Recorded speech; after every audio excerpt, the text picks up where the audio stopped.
طيب بسم الله الرحمن الرحيم السلام عليكم ورحمة الله وبركاته. Recording in progress. الحمد لله رب العالمين والصلاة والسلام على أشرف الأنبياء والمرسلين نبينا محمد وعلى آله وأصحابه أجمعين ومن تبعهم بإحسان إلى يوم الدين. يا أيها الذين آمنوا اتقوا الله حق تقاته ولا تموتن إلا وأنتم مسلمون. يا أيها الناس اتقوا ربكم الذي خلقكم من نفس واحدة وخلق منها زوجها وبث منهما رجالا كثيرا ونساء واتقوا الله الذي تساءلون به والأرحام إن الله كان عليكم رقيبا. يا أيها الذين آمنوا اتقوا الله وقولوا قولا سديدا يصلح لكم أعمالكم ويغفر لكم ذنوبكم ومن يطع الله ورسوله فقد فاز فوزا عظيما. أما بعد فإن أحسن الكلام كلام الله وخير الهدى هدى نبينا محمد صلى الله عليه وسلم وشر الأمور محدثاتها فإن كل محدثة بدعة وكل بدعة ضلالة وكل ضلالة في النار. Ikhwati wa akhwati fillahi rahimanillahu ta'ala wa iyyakum. Segala puji kita persembahkan hanya kepada Allah Azza wa Jal. Ialah satu-satunya Tuhan yang telah menciptakan kita, memberikan kepada setiap kita rizki dan karunia. Ialah Tuhan pemilik dan penguasa kita beserta segala sesuatu yang ada di alam semesta. Ialah yang mengatur semua urusan dan perkara kita. Sebagaimana tidak ada sekutu baginya dalam rububiyahnya, maka sungguh tidak ada Tuhan yang berhak dan benar untuk kita ibadahi melainkan Ia Azza wa Jalla semata, tidak ada sekutu baginya. Baik, pada sesi kali ini, sesi ketiga, kita akan membahas tentang nawaqidul iman. Semoga Allah menganugerahkan kepada kita keikhlasan dan taufik kepada ilmu yang bermanfaat. Baik, pembatal-pembatal keimanan atau pembatal-pembatal keislaman. Atau pembahasan ini juga kalau kita hendak mencari di bab fikih, kita akan mendapatkan di bab ahkam al-murtadin. Ya, hukum-hukum yang berkaitan dengan orang-orang yang murtad. Ya. Di situ nanti akan kita berbicara tentang asbabur riddah, sebab-sebab riddah. Ini pembahasan yang kurang lebih maknanya sama, pembatal keislaman, pembatal keimanan atau ahkam ar-riddah. Baik. Pertama, kita akan berbicara tentang kekufuran. Kufur sendiri itu memiliki definisi secara bahasa yang artinya menutupi atau menghalangi. Ya, kafara itu artinya satara wa ghatta. Kufur itu artinya menutupi atau menghalangi. Ya, kenapa dinamakan kafarah? Karena ia bisa menutupi dosa-dosa yang dilakukan oleh seorang hamba. Baik, secara istilah ialah keadaan di mana seseorang tidak beriman kepada Allah Subhanahu wa taala dan para rasulnya, baik bersamaan dengan pendustaan ataupun tidak. Ya. Jadi ketika seseorang hilang darinya keimanan kepada Allah Subhanahu wa taala dan para rasul dan juga kepada rukun-rukun iman yang lain, baik ya tidak adanya keimanan tersebut disertai oleh pendustaan atau tidak, maka ia telah terjatuh ke dalam kekufuran. Kemudian macam-macam kufur, ya. Kufur secara garis besar terbagi menjadi dua. Yang pertama kufur besar, yaitu kufur yang mengeluarkan pelakunya dari Islam. Ya. Dan kufur besar ini ada 5 jenisnya. Yang pertama kufur takdzib, kufur akibat pendustaan. Jadi manakala seseorang mendustakan sesuatu yang Allah Subhanahu wa taala syariatkan atau perintah Nabi SAW, ia dustakan.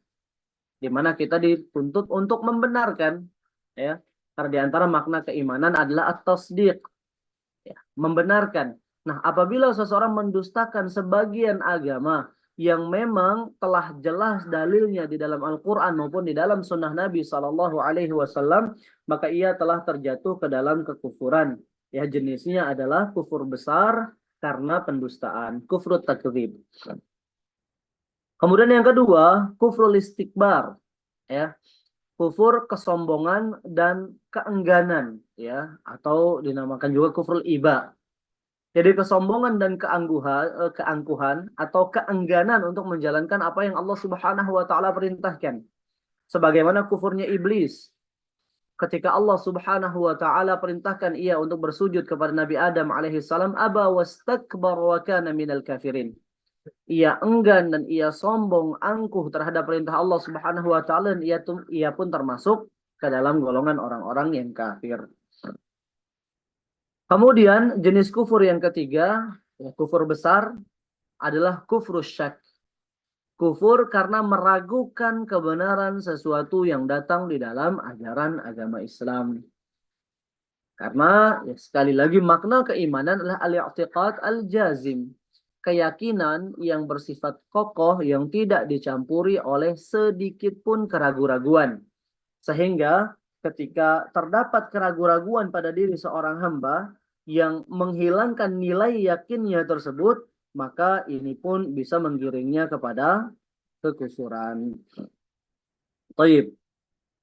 Dalam hal ini, kufur-kekufuran ini Allah Subhanahu wa taala, ya antum pernah mungkin membaca surat Al-Kahfi, wa dakhala jannatahu wa huwa zalimun li nafsi, ia pun memasuki kebunnya dalam keadaan menzalimi dirinya sendiri. Qala ma adhunnu an tabida hadhihi abada. Aku tidak pernah mengira bahwasanya ini ya pada suatu hari akan binasa. Wa ma adhunnu sa'ata qa'imah, dan aku pun tidak yakin bahwasanya hari kiamat itu akan terjadi. Yang mana semuanya menunjukkan keraguan-raguan terhadap apa yang telah datang penjelasannya dengan gamblang di dalam agama Islam. Yang menjadikan kemudian dia kufur. Wala irruditu ila rabbi la ajidanna khairan minha munqalaba. Qala lahu sahibuh. Nah, sahabatnya pun, saudaranya pun berkata kepadanya, wahwa yuhawiruh, akafarta billadzi khalaqaka min turab. Apakah engkau kufur terhadap zat yang telah menciptakanmu dari tanah? Ya, keraguan-raguannya itu dinamakan dengan kekufuran. Akafarta, apakah engkau kufur? Padahal sebab kekufuran tersebut di ayat sebelumnya dijelaskan bahwasannya dia ragu bahwasannya hari kiamat itu akan terjadi. Keraguan-raguan terhadap sesuatu yang telah datang penjelasannya dengan jelas di dalam Islam itu bisa menyeret seseorang ke dalam kekufuran. Allah taala alam.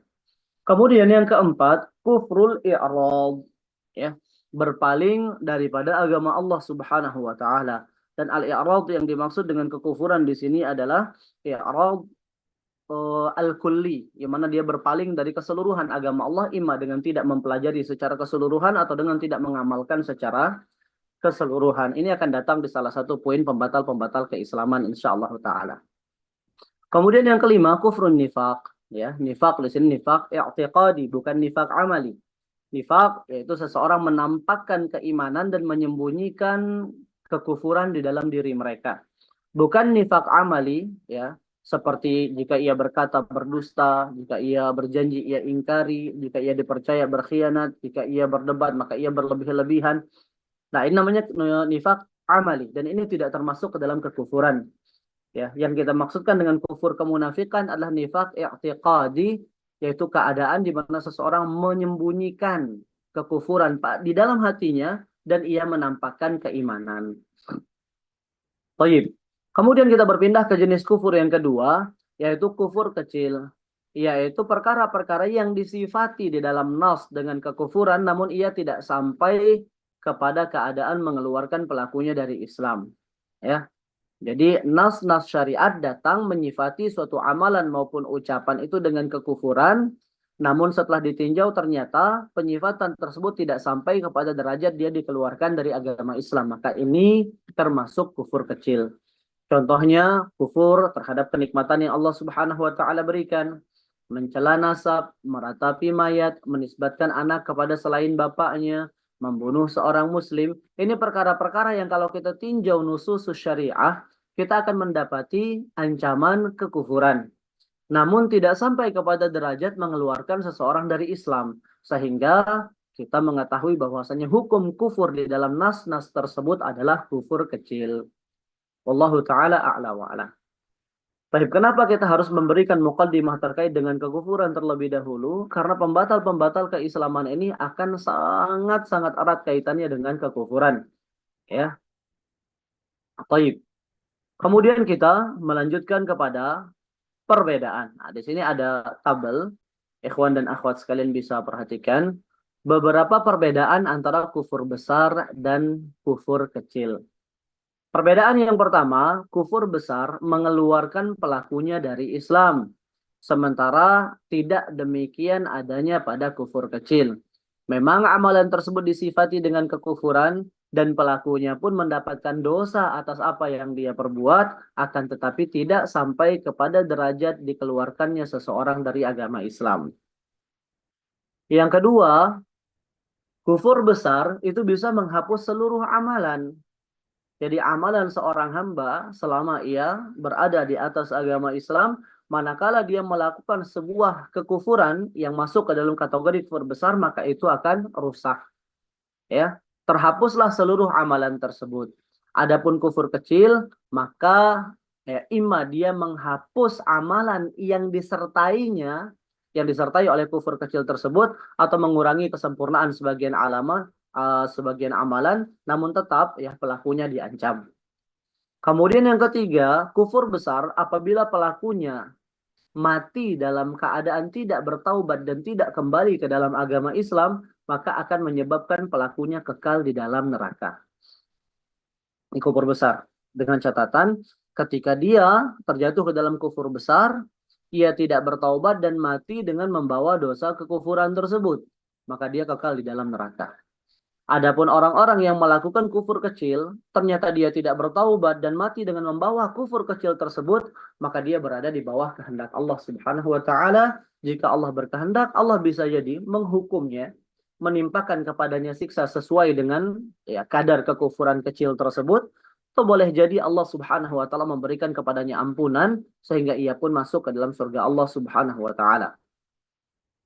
Kemudian, perbedaan yang keempat, kufur besar itu mengangkat ismah terhadap darah, harta, dan kehormatan seorang muslim.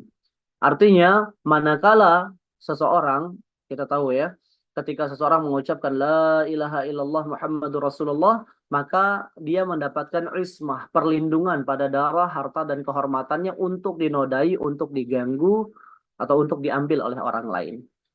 Darahnya haram untuk ditumpahkan, kehormatannya haram untuk dinodai, hartanya haram untuk diambil. Ya. Apabila seseorang mengucapkan la ilaha illallah. Nah, ketika dia melakukan kufur besar, maka terangkatlah ismah tersebut. Yang semula haram darahnya untuk ditumpahkan, kehormatannya, hartanya, terangkat ismah tersebut. Kecuali ya kafir zimmi, kafir muahad, dan musta'man, di mana mereka memiliki perjanjian damai atau mereka mendapatkan jaminan dari kaum muslimin, maka yang seperti itu pun terjaga.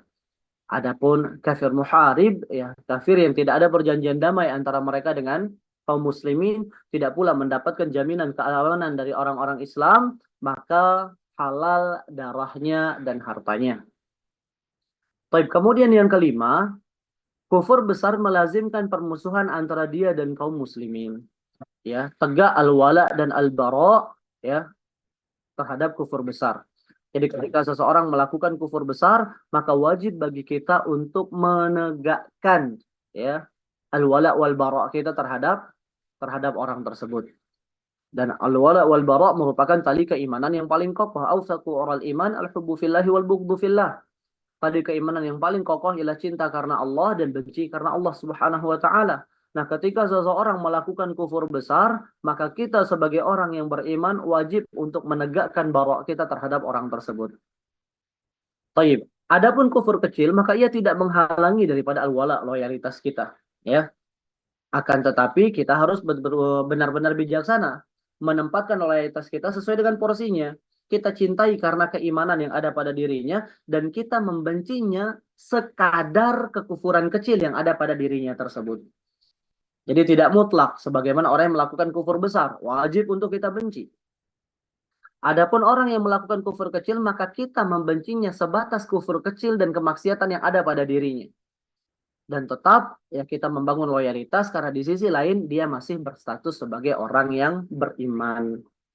Ini perbedaan antara kufur besar dan juga kufur kecil. Allahu ta'ala a'lam. Baik, nah sekarang kita berpindah kepada pembahasan tentang ar-riddah, ya, definisi murtad. Al-Imam Zakaria Al-Ansari Asy-Syafi'i rahimahullahu taala beliau pernah berkata, ya di dalam kitab Riddah, ya qat'u man yasihhu talaquhu al-Islam bi kufrin azman aw qawlan aw fi'lan istihza'an aw inadan aw i'tiqadan kanafyi as-sani'i aw nabiyyin aw takdzibuhu aw أو جحد مجمع عليه معلوم من الدين ضرورة بلا عذر أو تردد في كفر أو إلقاء مصحف بقاذورة أو سجود لمخلوق. Baik, ketika beliau membahas tentang kitab yang membahas tentang babur riddah, tentang pemurtadan, beliau menjelaskan yang dimaksud dengan riddah adalah terputusnya Islam dari seseorang yang sah talaknya. Ya. Jadi keadaan di mana Islam itu terputus dari seorang hamba dikarenakan ia melakukan sebuah kekufuran. Dan yang kita maksudkan dengan kekufuran yang menyebabkan kemurtadan adalah kufur besar. Ini yang harus diperhatikan. Ya, dikarenakan kekufuran maksudnya di sini adalah kufur besar. Baik secara niat ya maupun perkataan. Jadi ia meniatkan kekufuran atau dia mengucapkan ataupun perbuatan. Karena perhatikan, ketika nanti kita akan berbicara tentang nawaqidul iman, kita akan mendapati sebagian nawaqid pembatal-pembatal tersebut sifatnya keyakinan. Dan sebagian yang lain ada yang sifatnya ucapan. Dan sebagian yang lain ada yang sifatnya perbuatan. Baik karena ia merendahkan atau melakukan pelecehan terhadap syariat, atau karena ia membangkang, menolak syariat, atau karena ia meyakini keyakinan yang sesat, yang mana keyakinan itu adalah keyakinan yang kufur, seperti menolak adanya pencipta, atau menolak atau mendustakan para nabi dan para rasul, mengingkari hal-hal yang telah disepakati di dalam agama dan diketahui secara mendasar. Di perkara-perkara dasar fundamental dalam agama yang sudah jelas dalilnya dan tidak membutuhkan derajat tertentu untuk bisa memahaminya, seperti perkara tauhid, kewajiban salat, puasa. Ya. Apabila ia mengingkari perkara yang telah disepakati atau perkara yang telah diketahui ya, dari dasar-dasar agama yang tidak sah keislaman seseorang kecuali dengan mengetahuinya tanpa ada uzur, atau karena dia bimbang dalam kekufuran, atau karena dia melakukan ya penistaan terhadap mushaf dengan melemparnya ke dalam tempat sampah atau kekotoran atau sujud di hadapan makhluk, maka dia telah terjatuh ke dalam riddah, kemurtadan. Jadi kalau kita hendak menarik sebuah kesimpulan sederhana di sini, maka yang dimaksudkan dengan ar-riddah ialah keadaan di mana Islamnya seseorang terputus karena melakukan kufur besar tanpa adanya uzur. Jadi ketika seseorang melakukan kufur besar dan tidak ada uzur, ya, yang membuat ia melakukan kufur besar tersebut, maka dia telah terjatuh ke dalam keadaan riddah, ya.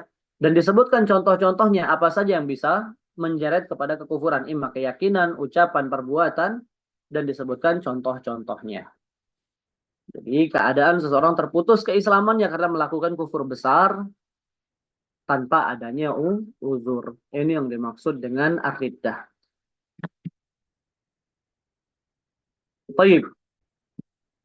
Kemudian di sini kita akan membahas apa perbedaan dari kekufuran dan kemurtadan. Ya, kita katakan riddah merupakan salah satu bagian daripada kekufuran. Karena kufur ada al-kufrul asli, keadaan memang di mana seseorang tidak pernah beriman kepada Allah Subhanahu wa taala.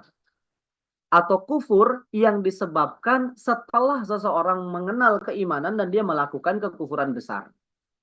Nah, kufur yang terjadi setelah seseorang mengenal keislaman atau mengenal Islam, mengenal keimanan, maka ini dinamakan murtad. Jadi istilah murtad itu lebih khusus daripada istilah kufur. Karena murtad adalah keadaan seseorang terjerumus ke dalam kekufuran setelah ia berada di atas keimanan. Ya. Adapun kufur lebih luas. Karena bisa jadi sifat kufur diberikan kepada seseorang ketika dia memang tidak pernah beriman sama sekali. Ya, al-Yahud, an-Nasara naqul bi annahum kufar. Mereka adalah orang-orang kafir, tidak pernah beriman. Dan kita tidak mengatakan mereka adalah orang-orang yang murtad. Kenapa? Ya karena memang sebelumnya mereka belum pernah memeluk agama Islam. Adapun orang-orang yang murtad, itu orang-orang yang terputus keislaman mereka karena melakukan kekufuran besar tanpa ada uzur tadi, maka boleh kita menyifati mereka dengan kafir. Ya. Jadi orang yang murtad boleh kita panggil atau boleh kita ya berikan kepadanya sifat kufur. Al-murtad huwal kafir, ya. Dan tidak semua orang kafir sebabnya adalah riddah. Wallahu taala a'lam. Baik. Nah, di sini kita akan berbicara tentang pembatal keislaman atau pembatal keimanan. Artinya, perkara-perkara yang bisa membuat seseorang terjatuh ke dalam riddah dan terjatuh ke dalam kekufuran setelah keimanannya. Yang pertama adalah syirik di dalam beribadah kepada Allah Subhanahu wa taala. Ya, banyak sekali dalil yang menunjukkan bahwasannya syirik bisa membatalkan keislaman seorang hamba. Di antaranya firman Allah Subhanahu wa taala, "Innallaha la yaghfiru an yushraka bihi wa yaghfiru ma duna dzalika liman yasha." Sesungguhnya Allah tidak mengampuni dosa syirik dan Allah mengampuni dosa selain kesyirikan bagi siapa yang Allah kehendaki. Nah, di sini ada sebuah catatan bahwasannya Allah Subhanahu wa taala tidak akan mengampuni kesyirikan manakala pelaku kesyirikan tersebut mati dengan membawa kesyirikannya. Ya, artinya dia tidak sempat bertaubat dan dia mati dengan kesyirikan tersebut masih ada pada dirinya. Maka inilah yang akan menyebabkan haramnya ampunan Allah Subhanahu wa taala atas orang tersebut. Adapun pelaku kesyirikan, ia bertaubat kepada Allah Subhanahu wa taala, ia memperbaiki keislamannya di akhir kehidupannya, maka insyaallah taala Allah Subhanahu wa taala menerima taubatnya. Jadi maksud innallaha la yaghfiru an yushraka bihi, Allah tidak mengampuni dosa kesyirikan manakala pelaku kesyirikan tersebut mati dalam keadaan menyekutukan Allah Subhanahu wa taala atau dalam membawa kesyirikan tadi sebelum dia bertaubat. Baik, adapun dalil dari As-Sunnah, sabda Nabi sallallahu alaihi wasallam, "Man laqiyallaha yusyriku bihi syai'an dakhalan nar." Barang siapa yang bertemu dengan Allah Subhanahu wa taala pada hari kiamat kelak, dalam keadaan ia menyekutukan Allah, terdapat kesyirikan di dalam amalannya, maka dia masuk ke dalam neraka. Hadis ini muttafaqun ala sihhat. Ya, disepakati kesahihannya oleh Al-Imam Al-Bukhari dan Al-Imam Muslim rahimahumallahu jami'an. Baik, kemudian ada konsensus ulama, ya, ijma' dan kesepakatan seluruh ulama. Al-Imam Ibnu Abdul Hadi rahmatullahi taala alaih, beliau mengatakan jika seorang manusia datang kepada keranda jenazah lalu berdoa memohon kepada jenazah tersebut selain Allah, ia beristighatsah dengannya, maka ini adalah syirik yang diharamkan berdasarkan kesepakatan kaum muslimin. Jadi haramnya kesyirikan itu disepakati oleh seluruh kaum muslimin. Bahkan seluruh agama, tidak hanya di dalam agama Islam, telah datang dengan memerangi kesyirikan, bahwasannya kita hanya diperintahkan untuk beribadah kepada Allah Subhanahu wa taala semata dan meninggalkan peribadatan kepada selain Allah Subhanahu wa taala. Baik, kemudian apa yang dimaksud dengan kesyirikan? Di sini kita mempelajari dalam bab araftus syarra la lisyarri walakin litawaqqi. Kita mempelajari keburukan bukan untuk melakukannya, akan tetapi agar kita lebih mudah untuk menghindarinya. Syirik bukan sekedar sujud kepada patung, ikhwan dan akhwat sekalian. Syirik memiliki ragam, memiliki jenis, terutama di zaman modern ini, ya banyak bentuk-bentuk kesyirikan yang telah dikemas menarik sehingga sehingga bisa menipu, ya, banyak dari kalangan kaum muslimin. Jadi sebagian kaum muslimin memahami bahwasanya namanya syirik hanya menyembah berhala saja. Padahal tidak demikian. Ya, ada jenis syirik yang tampak, ada juga yang tersembunyi, ada yang memang ya, begitu mudah dikenali dan ada yang samar. Sehingga seseorang harus benar-benar mengenal dan mempelajari tentang kesyirikan agar ia tidak terjatuh ke dalam kesyirikan tersebut tanpa ia sadari. Nabi Shallallahu Alaihi Wasallam beliau pernah bersabda, Ya ayuhan nas, ittaqu hadha syirka fa innahu akhfa min dabibin naml. Wahai segenap manusia, takutlah kalian kepada kesyirikan ini, karena sesungguhnya ia lebih samar dibanding dengan jejak semut. Ya, kita tentunya tidak akan mampu melihat jejak semut atau ya langkah kaki semut. Ya, kita tidak mampu melihat ya saking samarnya. Begitulah samarnya kesyirikan kata Nabi Shallallahu Alaihi Wasallam. Apa yang dimaksud dengan kesyirikan di dalam ya etimologi atau di dalam istilah bahasa kesyirikan itu dimutlakan kepada sesuatu yang berada pada hal lebih dari satu, ya. Mengikut sertakan atau menyamakan. Namanya al-isyraq berarti tidak ada satu. Ketika kita menyamakan berarti ada beberapa objek yang kemudian kita samakan. Adapun secara istilah, ya maka ada beberapa versi yang datang dari para ulama terkait dengan kesyirikan. Yang pertama, membuat sekutu bagi Allah Subhanahu wa taala baik di dalam rububiyah, uluhiyah maupun nama dan sifat Allah Subhanahu wa taala dengan menjadikannya sebagai tandingan bagi Allah dalam perkara-perkara yang khusus. Jadi, ketika seseorang mengetahui, oh ini adalah perkara kekhususan Allah, baik dalam rububiyah, uluhiyah, asma wa sifat, maka tidak boleh baginya untuk memberikan perkara yang khusus bagi Allah tersebut kepada selain Allah. Ketika dia memalingkan sebagian daripada perkara-perkara yang hanya boleh ia persembahkan kepada Allah, namun ia berikan kepada selain Allah Subhanahu wa taala, maka ia telah terjatuh ke dalam kesyirikan. Ya. Jadi memalingkan sesuatu yang merupakan kekhususan Allah kepada selain Allah, ini adalah definisi kesyirikan. Baik kekhususan tersebut berkaitan dengan rububiyah Allah, uluhiyah Allah, atau nama dan sifat Allah Subhanahu wa taala. Baik, kemudian macam-macam syirik, ya. Syirik sama seperti kekufuran secara garis besar terbagi menjadi dua macam. Yang pertama, syirik besar yaitu memalingkan sesuatu dari ibadah kepada selain Allah Subhanahu wa taala. Ketika seseorang di mana padahal sebenarnya dia hanya diperbolehkan, diperintahkan untuk beribadah kepada Allah, namun ia beribadah juga kepada selain Allah. Memalingkan sebagian ibadah kepada Allah Subhanahu wa taala atau satu, memalingkan satu di antara sekian banyak jenis ibadah kepada selain Allah, ini adalah definisi daripada syirik besar.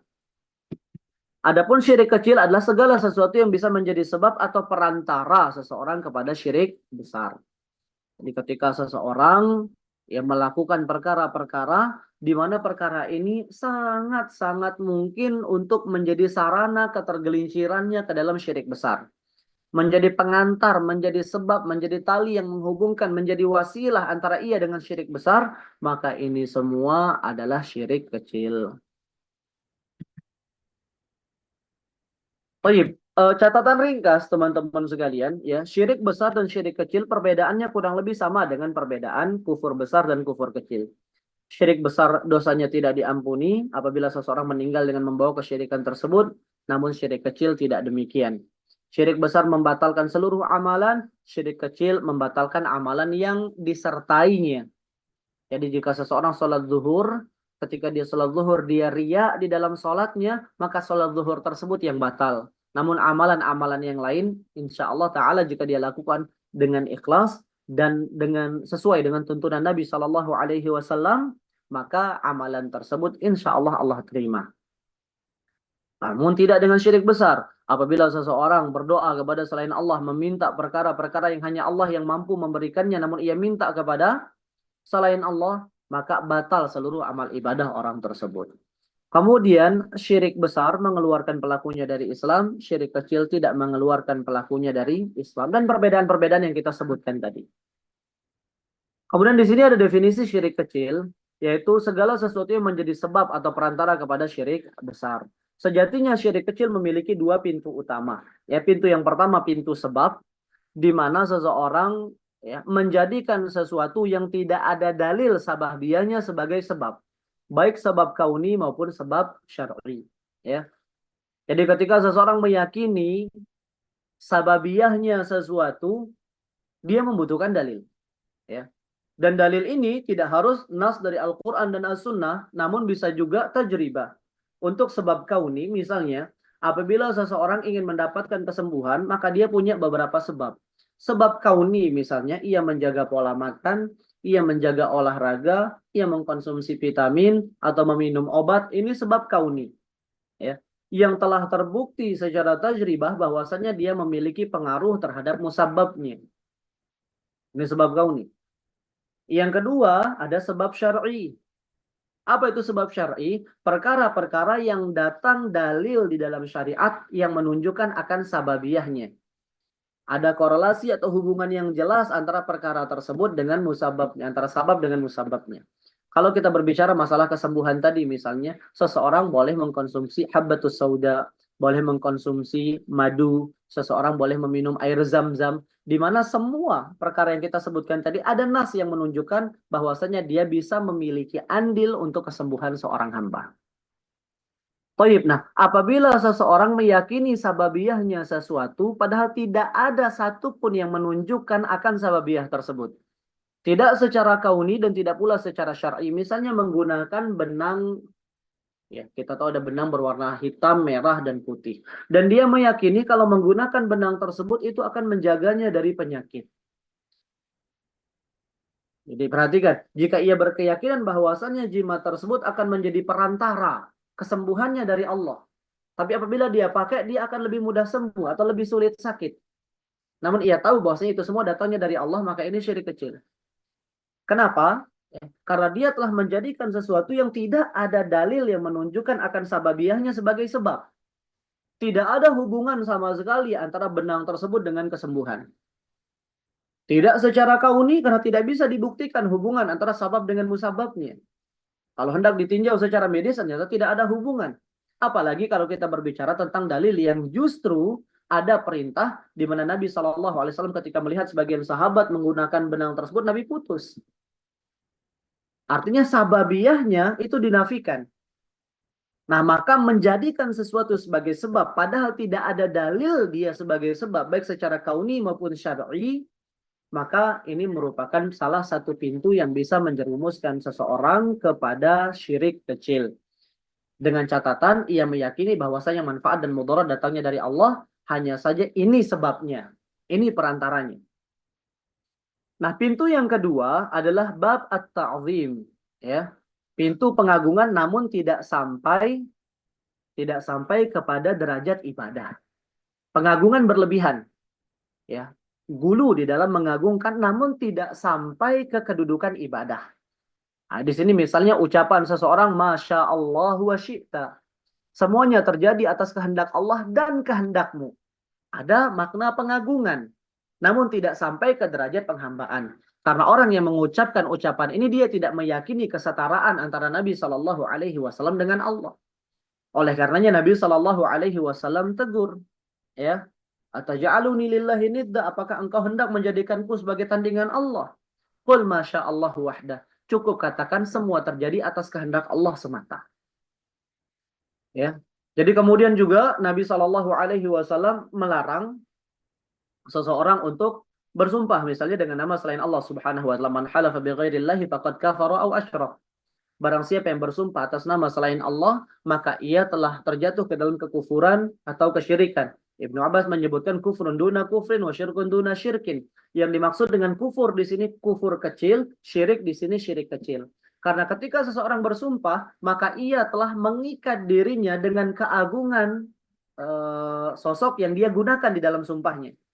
Tidaklah seseorang bersumpah, melainkan sumpah tersebut menggambarkan pengagungan.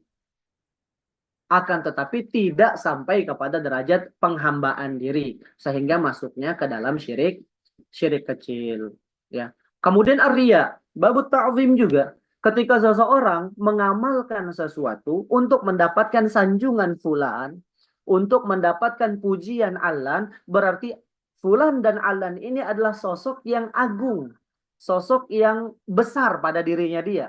Sehingga dia berharap bahwasannya orang-orang ini melihat ibadahnya dan mengakui, kemudian memujinya atas ibadah tersebut. Ini pintu pengagungan. Walaupun pengagungannya terhadap fulan dan alan itu tidak mungkin sampai ke derajat menghambakan diri. Jadi ini dua pintu utama syirik kecil. Ya, yang pertama pintu sababiyah tadi, namun ia masih meyakini bahwasanya manfaat datangnya dari Allah, mudarat datangnya dari Allah. Kemudian yang kedua, pintu ta'zim namun yang tidak sampai ke derajat menghambakan diri atau beribadah. Itu adalah dua pintu syirik kecil. Namun hati-hati, ya. Keadaan seseorang bergampang-gampangan di dalam syirik kecil akan menyeretnya sedikit demi sedikit untuk terjerumus ke dalam syirik besar. Oleh karenanya di antara had yang diberikan oleh para ulama terkait dengan syirik kecil ialah wasilah menuju syirik besar. Seseorang jika terbiasa melakukan wasilah, maka dia teramat sangat dekat dengan kesyirikan besar tersebut. Wallahu taala a'lam. Tapi ini seputar pembatal Islam yang pertama, yaitu kesyirikan.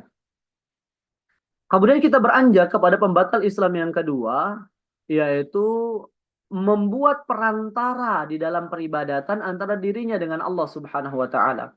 Ia berdoa dan meminta syafaat kepada perantara-perantara tersebut. Dalilnya ada banyak, ya, di antaranya walladzina takhadhu min dunihi awliya ma na'buduhum illa liyuqarribuna ilallahi zulfa. Dan orang-orang yang mengambil pelindung selain Allah Subhanahu wa taala ketika dikatakan kepada mereka jangan sembah, ya Tuhan, jangan sembah selain Allah. Jangan sembah mereka. Mereka akan berkata, kami tidak menyembah, ya. Kami tidak menyembah mereka. Ya, kami hanya menjadikan mereka sebagai perantara. Kami berharap bahwasanya mereka akan mendekatkan kami kepada Allah Subhanahu wa taala dengan sedekat-dekatnya. Ini hujah mereka. Jadi ketika diingatkan jangan sampai ya kalian menyembah selain Allah Subhanahu wa taala, mereka tidak sama sekali menganggap bahwasanya hal tersebut merupakan bentuk peribadatan kepada selain Allah Subhanahu wa taala. Akan tetapi lihat di akhir ayat tersebut. Innallaha yahkumu bainahum fima hum fihi yakhtalifun. Innallaha la yahdi man huwa kadzibun kafar. Ya, lengkapnya daripada Az-Zumar ayat yang ketiga ini, ya. Setelah Allah Subhanahu wa taala menceritakan keadaan mereka-mereka yang menjadikan perantara di antara peribadatan mereka dengan Allah Subhanahu wa taala, di mana mereka tidak mau dikatakan menyembah perantara tersebut, ya. Mereka selalu berkata, kami tidak pernah menyembah, kami hanya menjadikan mereka sebagai wasilah, bertawassul. Itu uzur mereka. Baik, pertanyaannya sekarang, apakah uzur ini uzur yang dibenarkan? Apakah alasan ini alasan yang boleh secara syariat? Karena kita harus mengembalikan semuanya kepada syariat. Allah Subhanahu wa taala akan yang kelak akan memberikan putusan atas apa perkara yang mereka perselisihkan. Namun di akhir ayat Az-Zumar ketiga ini, ayat ketiga dari Quran surat Az-Zumar ini, Allah Ta'ala berfirman, Innallaha la yahdi man huwa kadzibun kafar. Allah tidak akan memberikan petunjuk kepada orang-orang yang berdusta, kepada orang-orang yang banyak kekufurannya. Allah Subhanahu wa taala menyifati uzur mereka tersebut dengan kedustaan. Jadi ucapan mereka, kami tidak menyembah. Kami hanya ingin atau kami hanya berharap bahwasanya mereka akan mendekatkan kami kepada Allah dengan sedekat-dekatnya, itu semua kedustaan. Karena pada hakikatnya mereka menyembah wasilah-wasilah tersebut. Sehingga sanggahan mereka kalau kami itu tidak menyembah dibantah oleh Allah. Bagaimana bantahannya? Allah menamainya dengan kedustaan. Innallaha la yahdi man huwa kadzib. Allah tidak memberikan petunjuk kepada mereka yang berdusta. Kafar, dan Allah menamakan amalan tersebut dengan kekufuran. Ya. Jadi membuat perantara di dalam peribadatan kepada Allah Subhanahu wa taala, kita buat ada perantara, maka ini adalah bentuk kekufuran. Allah Subhanahu wa taala sendiri yang memvonis amalan tersebut dengan kekufuran. Dan Allah Subhanahu wa taala sendiri yang menamakan mereka-mereka yang melakukan hal tersebut walladzina takhadhu min dunihi auliya, orang-orang yang membuat atau mengambil pelindung selain Allah, Allah namakan mereka dengan kafar. Baik. Kemudian dalil berikutnya dari sunnah Nabi Sallallahu Alaihi Wasallam, man mata wa huwa yad'u min dunillahi niddan dakhalan nar. Barang siapa yang meninggal dan ia menyeru ya tandingan selain Allah Subhanahu wa taala, maka dia masuk neraka. Ya, jadi dia berdoa kepada selain Allah Subhanahu wa taala. kembali mereka akan ya beruzur dengan wasilah tadi, atau mereka akan beruzur dengan ya kami hanya memohon syafaat kepada mereka agar mereka bisa memberikan kepada kami syafaat di hadapan Allah Subhanahu wa taala, namun uzur ini semuanya telah terbantah. Baik, demikian pula ijma, ya. Ibnu Taimiyah rahimahullah taala mengatakan, ya, begitu pula hukumnya kufur secara ijma jika seseorang menjadikan perantara antara dirinya dengan Allah Subhanahu wa taala, di mana ia bergantung kepada perantara-perantara tersebut, ia berdoa dan meminta kepada mereka, ia memohon kepada mereka, maka hukumnya kafir secara ijma. Baik. Kemudian di sini ada sebuah catatan. Di zaman Nabi Shallallahu Alaihi Wasallam, setiap kali terjadi kemarau, maka para sahabat akan meminta kepada Nabi Shallallahu Alaihi Wasallam agar mereka berdoa kepada Allah. Ya, jadi mereka mendatangi Nabi Shallallahu Alaihi Wasallam meminta agar Nabi berdoa kepada Allah Subhanahu Wa Taala agar Allah menurunkan hujan, dan Nabi pun melakukan hal tersebut. Dan ini hukumnya boleh. Kita mendatangi sesosok orang yang kita yakini kesalihan mereka, ya sejauh apa yang kita lihat, karena hakikat kesalihan hanya Allah Subhanahu wa taala yang tahu. Ya kita hanya bermuamalah dengan keadaan yang tampak, ya. Kita mengetahui ada sosok yang salih dengan catatan dia hidup, ya. Kemudian dia mampu, maka kita datangi, ya kita mintai doanya dalam perkara-perkara yang Allah bolehkan, ini hukumnya boleh. Baik, pernah terjadi kemarau panjang di zamannya Umar ibn al-Khattab radhiyallahu ta'ala anhu. Dan Umar ya, memimpin negara kaum muslimin pada masa kekhalifahan beliau masih di Madinah. Kubur Nabi Shallallahu Alaihi Wasallam ada di dekat beliau. Ketika terjadi kemarau panjang, apa yang dilakukan oleh Umar radhiyallahu ta'ala anhu? Apakah beliau datang ke kubur Nabi Shallallahu Alaihi Wasallam kemudian meminta kepada Rasulullah Sallallahu Alaihi Wasallam untuk menjadi wasilah?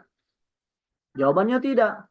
Umar datang kepada Al-Abbas ibn Abdul Muttalib, paman Nabi Sallallahu Alaihi Wasallam. Beliau berkata, dahulu ketika terjadi kemarau kami mendatangi keponakanmu, kami mendatangi Rasulullah, memintanya untuk memohon kepada Allah agar Allah menurunkan hujan, dan sekarang beliau sudah meninggal. Ini kita garis bawahi, kita highlight ucapan Umar, dan sekarang beliau sudah meninggal. Di mana ucapan ini mengisyaratkan bahwasannya bahkan Nabi pun Shallallahu Alaihi Wasallam itu bisa meminta kepada Allah Subhanahu Wa Taala semasa hidup beliau. Dan sekarang beliau sudah meninggal. Oleh karenanya kami datang kepadamu, hai Al-Abbas. Mohonlah kepada Allah Subhanahu Wa Taala agar Allah menurunkan kepada kami hujan. Umar tahu bahwasannya mereka ya yang dijadikan sebagai perantara tersebut, semasa hidup mereka, oke, mereka bisa menjadi perantara. Namun ketika mereka sudah wafat, maka telah terputus tali tersebut. Mereka tidak lagi bisa ya menjadi wasilah. Tidak bisa lagi kita meminta untuk didoakan. Tidak bisa lagi kita datang untuk mengharapkan kebaikan. Ini yang dipahami oleh para sahabat. Sehingga mereka tidak mendatangi kubur Nabi Shallallahu Alaihi Wasallam. Umar justru mendatangi Al-Abbas ibn Abdul Muttalib, meminta beliau untuk berdoa kepada Allah karena beliau hidup. Kalau seandainya wasilah kepada mereka yang sudah meninggal itu boleh, tentunya mereka para sahabat akan banyak sekali dinukilkan datang ke kuburan Nabi Shallallahu Alaihi Wasallam untuk meminta permintaan-permintaan mereka, namun tidak ada satu nukilan pun. Bahkan di antara nukilan ya yang sharih datang adalah sabda Nabi Shallallahu Alaihi Wasallam, Allahumma la taj'al qabri wathanan yu'bad. Ya Allah, janganlah engkau jadikan kuburanku sebagai berhala yang disembah. Apa maksudnya? Di mana orang datang untuk menyampaikan hajat mereka, untuk memohon, untuk berdoa. Ya Allah, jangan jadikan kuburanku sebagai berhala yang disembah, kata Nabi Shallallahu Alaihi Wasallam. Nah, mudah-mudahan ini jelas, yang artinya ketika beribadah kepada Allah Subhanahu Wa Taala, kita beribadah secara langsung. Tapi bagaimana dengan ucapan orang-orang yang berkata, kita ini kotor. Ya. Kalau kita meminta langsung kepada Allah Subhanahu Wa Taala, maka Allah tidak akan mengabulkan. Sama kayak kalau kita masuk ke istana kepresidenan, kita tidak bisa masuk. Kita harus membutuhkan perantara. Nah, ini yang pertama kita bantah. Allah Subhanahu Wa Taala memerintahkan kita untuk berdoa secara langsung kepada Allah Subhanahu Wa Taala. Ya. Allah Subhanahu wa taala memerintahkan kita untuk meminta berdoa secara langsung. Contohnya dalam doa, wa qala rabbukum ud'uni astajib lakum. Ud'uni, kata Allah, berdoa secara langsung. Kita menyampaikan permintaan kita kepada Allah Subhanahu wa taala. Ya. Adapun firman Allah, ya ayyuhalladzina amanu taqullaha wabtaghu ilaihil wasilah. Wahai orang-orang yang beriman, bertakwalah kalian kepada Allah dan carilah wasilah. Maksudnya di sinilah tempuhlah sebab-sebab yang bisa membuat kalian mendapatkan keridhaan Allah Subhanahu wa taala dengan beramal saleh. Bukan menjadikan wasilah-wasilah yang kemudian dimintai, kemudian ya, kita gantungkan asa dan harapan kita kepada mereka, kita sembah, bukan. Nah, ini harus kita perhatikan. Allah memerintahkan kita untuk beribadah secara langsung kepada Allah Subhanahu wa taala. Dan Allah Subhanahu wa taala tidak peduli sekotor apapun kita. Ya bena Adam, innaka ma da'awtani wa rajautani ghafartu laka ala ma kana minka wala ubali. Wahai anak Adam, selama engkau meminta kepadaku, kata Allah Subhanahu wa taala, engkau berharap kepadaku, aku ampuni semua dosa-dosamu sebanyak apapun, sesering apapun, sebesar apapun, dan aku tidak peduli. Perhatikan, ya. Sebanyak apapun dosa kita, sebesar apapun, ya sesering apapun kita berdosa, datang kepada Allah. Mohon hanya kepada Allah, berharap hanya kepada Allah, Allah ampuni. Ini perintah Allah. Kemudian yang kedua, bantahannya apabila kita menganalogikan hal tersebut dengan presiden, maka ini merupakan sesuatu yang berbeda. Pertama, ini qiyas ma'al farid. Tidak sepatutnya kita menyamakan Allah Subhanahu wa taala dengan selain Allah. Allah memiliki kasih sayang yang luas. Allah memiliki ampunan yang luas. Ya, tidak sama dengan presiden yang tidak bisa menjamin keamanan bagi dirinya sendiri. Sehingga orang yang masuk ke presiden harus dipastikan adalah orang yang tidak akan melakukan perkara-perkara yang dikhawatirkan terhadap sosok presiden. Semoga Allah menjaga dan memberikan taufik kepada beliau. Dan itu tidak berlaku untuk Allah Subhanahu wa taala. Ya. Allah Subhanahu wa taala Maha Kuasa. Allah Subhanahu wa taala Maha Kuat. Allah Subhanahu wa taala Maha segala-galanya. Sehingga menyamakan metode peribadatan kita kepada Allah dengan metode kedatangan kita di hadapan presiden merupakan qiyas ma'al farid. Ya. Ini menyamakan sesuatu yang hakikatnya tidak sama. Karena presiden membutuhkan keamanan, sementara Allah Subhanahu wa taala adalah zat pemberi keamanan. Sehingga tidak boleh sama sekali kita melakukan analogi tersebut. Baik. Kemudian kita beranjak kepada pembatal keislaman yang ketiga. Yaitu tidak menganggap kafir orang-orang musyrik atau meragukan kekufuran mereka atau membenarkan agama mereka, pandangan mereka. Nah, ini hati-hati. Terutama di masa ini banyak sekali seruan liberalisme yang mengatakan bahwasannya agama itu sama. Bahkan yang lebih parahnya mereka menganggap bahwasannya agama lain itu lebih baik daripada agama Islam. Agama Islam itu sudah tidak relevan dengan perkembangan zaman. Agama Islam ini hanya cocok untuk mereka yang berada di Jazirah Arab, tidak cocok untuk kita yang berada di luar Jazirah Arab, di Indonesia misalnya. Ya. Baik. Menganggap bahwasannya orang ragu terhadap kekufuran orang-orang kafir, orang-orang musyrik, atau membenarkan pendapat mereka, mazhab mereka. Dalilnya, wa may yattabi' ghairal islami di wa may yabtaghi ghairal islami dinan falan yuqbala minhu wa huwa fil akhirati minal khasirin. Oh, baik, terjadi ada labs ikhwas sekalian, Anda mohon maaf ya. Poin kita sekarang di sini ialah pada kekufuran orang-orang kafir. Ya, barang siapa yang tidak mengkafirkan orang-orang kafir, yang dimaksudkan di sini adalah kufur yang telah disebutkan di dalam Al-Quran. Ya, bukan dengan memberikan atau menjatuhkan vonis kafir. Ketika seseorang kita dapati melakukan kekufuran, kemudian kita wajib untuk memvonisnya kafir. Bukan itu maksudnya. Orang-orang yang telah jelas nusus akan kekufuran mereka. Orang-orang Yahudi, orang-orang Nasrani, orang-orang yang beragama selain agama Islam. Mereka adalah orang-orang yang Al-Quran dan As-Sunnah datang dengan menyematkan sifat kufur pada mereka. Maka kita tidak boleh meragukan kekafiran mereka. Karena ketika kita tidak mengkafirkan orang-orang yang jelas kafir dalam Al-Quran dan As-Sunnah, maka sama dengan kita mendustakan Al-Quran dan As-Sunnah. Dan ini adalah kekufuran. Atau kita meragukan, masa iya sih orang Nasrani itu kafir? Al-Quran yang mengatakan kekufuran mereka. Al-Quran yang menyebutkan mereka kafir. Maka kenapa kita meragukan?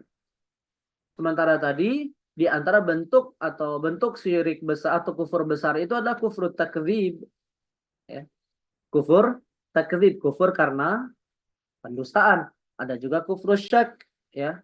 Kufur akibat keraguan-raguan. Atau membenarkan pandangan mereka. Ya, mazhab mereka tentunya dalam perkara-perkara yang sifatnya prinsip beragama. Kalau kita membenarkan pendapat mereka dalam yang berkaitan dengan kemaslahatan dunia, bukan itu maksudnya. Ya mereka punya prinsip ketuhanan. Kemudian kita katakan, oh prinsip ketuhananmu itu bagus, itu benar. Nah ini yang tidak boleh sama sekali. Taib, ragu akan kekufuran orang-orang kafir atau enggan untuk mengkafirkan mereka, ya, tidak menganggap kafir orang-orang kafir dan orang-orang musyrik atau membenarkan pandangan mereka, maka ini bisa menyebabkan kekufuran bagi seorang hamba. Dalil dari Al-Quran adalah waman yabtaghi ghairal islami dinan falan yuqbala minhu wa huwa fil akhirati minal khasirin. Barang siapa yang menjadikan selain agama Islam sebagai agama yang dia anut, agama yang dia yakini. Ia mencari selain Islam, ia jadikan selain Islam sebagai agama, maka Allah tidak akan pernah menerima agama tersebut darinya. Dan di akhirat ia termasuk orang-orang yang merugi. Allah Subhanahu wa taala tidak menerima amalan orang tersebut karena ia telah terjatuh kekufuran. Ia terjatuh ke dalam kekufuran. Kenapa? Karena jika ia masih berada di atas keislaman, maka pasti akan Allah Subhanahu wa taala terima amal ibadahnya. Tertolaknya seluruh amalan ini merupakan indikasi kekufuran. Baik. Kemudian yang kedua, la yasma'u bi ahadun min hadhil ummah. Yahudiyun aw nasraniyun, thumma yamutu wa lam yu'min billadhi ursiltu bihi illa kana min ashabin nar. Tidak ada satupun ya dari umat ini yang mendengarkan pengutusanku.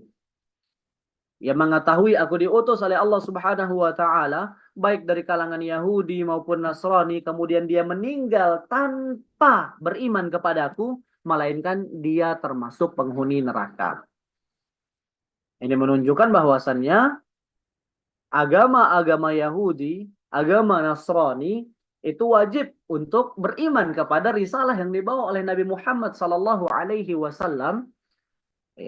Jadi orang-orang Yahudi atau orang-orang Nasrani yang mendapati pengutusan Nabi wajib untuk mengikuti beliau. Nah, ketika mereka tidak mengikuti beliau, maka mereka itu kafir. Ya. Sehingga mereka termasuk orang-orang atau termasuk penghuni neraka. Ya, perhatikan, ya. Jadi ketika seseorang enggan untuk beriman kepada risalah yang dibawa oleh Nabi Shallallahu Alaihi Wasallam, Yahudi, Nasrani, ya, Hindu, Buddha, mereka tidak memeluk agama yang dibawa oleh Nabi Muhammad Shallallahu Alaihi Wasallam, mereka pasti masuk neraka. Ini menunjukkan bahwasannya mereka kufur. Nas Al-Quran, Nas As-Sunnah menunjukkan kekufuran mereka. Lantas kita datang, tidak demikian. Atau saya ragu. Atau tidak, justru mereka yang benar. Maka yang ini bisa menyeret seseorang ke dalam kekufuran. Allah Ta'ala. Al-Qadhi Iyad ya, menukilkan konsensus kaum muslimin atau ijma'ul ulama. Al-ijma'u ala kufri man lam yukafir ahadan minan nasara wal yahudi. Wa kullu man faraqa dinal islam aw waqafa fi takfirihim aw syakka. Telah terjadi konsensus, kesepakatan di kalangan para ulama atas kafirnya orang yang tidak mengkafirkan orang-orang Nasrani dan juga orang-orang Yahudi. Dan juga tidak mengkafirkan siapapun yang keluar dari agama Islam. Atau ia memilih diam, tidak mau awwaqafa fi takfirihim. Jadi mereka ragu-ragu. Ya. Mereka ragu-ragu akan kekufuran orang tersebut. Maka ini disepakati oleh para ulama bahwasanya bisa menyebabkan kekufuran seorang hamba.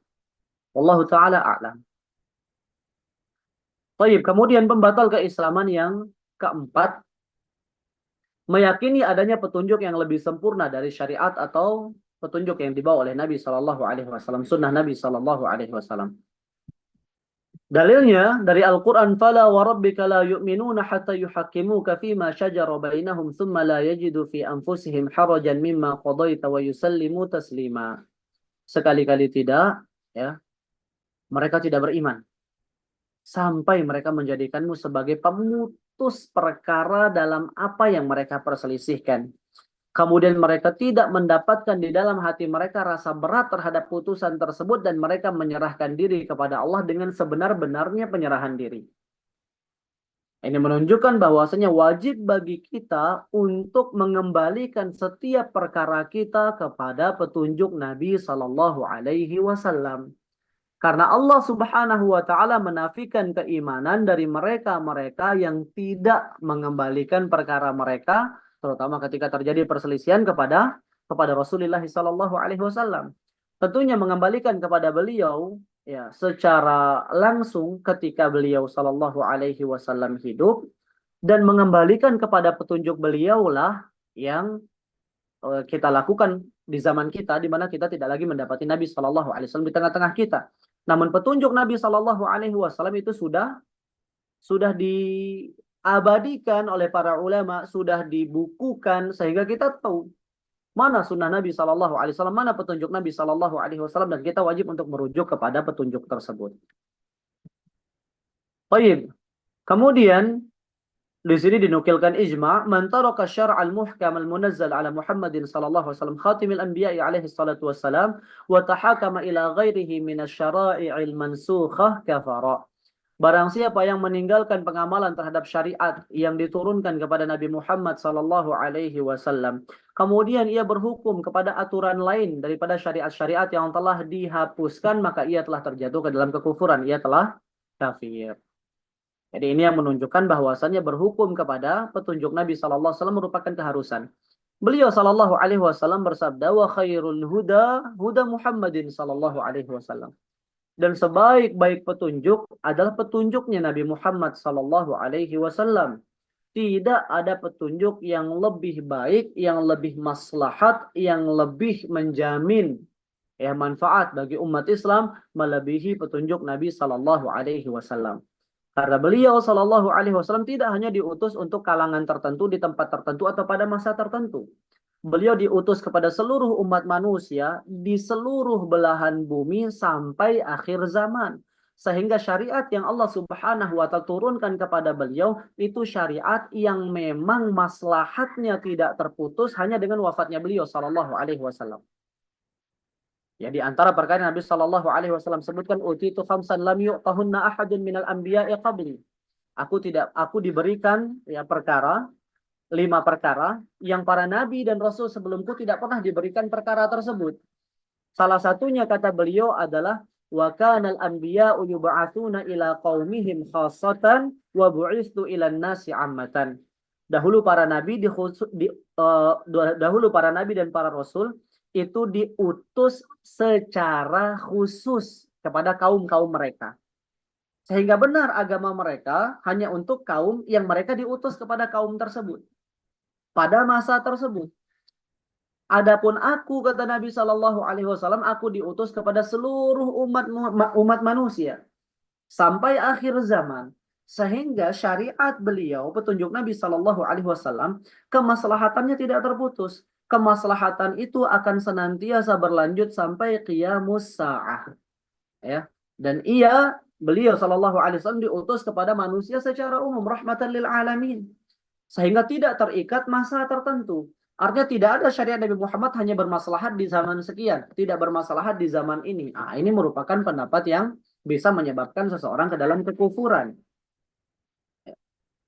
Petunjuk Nabi Shallallahu Alaihi Wasallam itu adalah petunjuk kebaikan, petunjuk maslahat sejak beliau diutus hingga akhir zaman untuk masyarakat Arab dan juga non-Arab.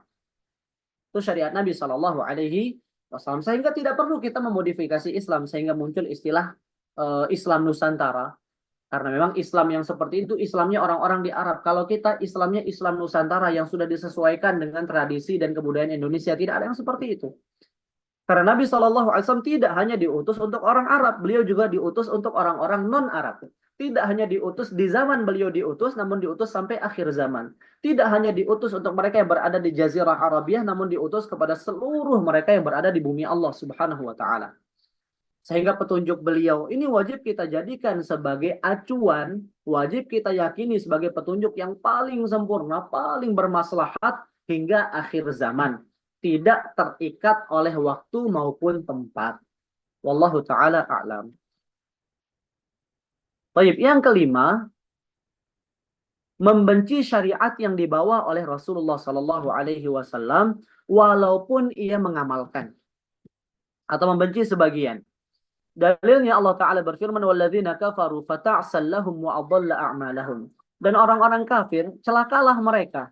Dan Allah Subhanahu Wa Ta'ala menghapus amalan mereka.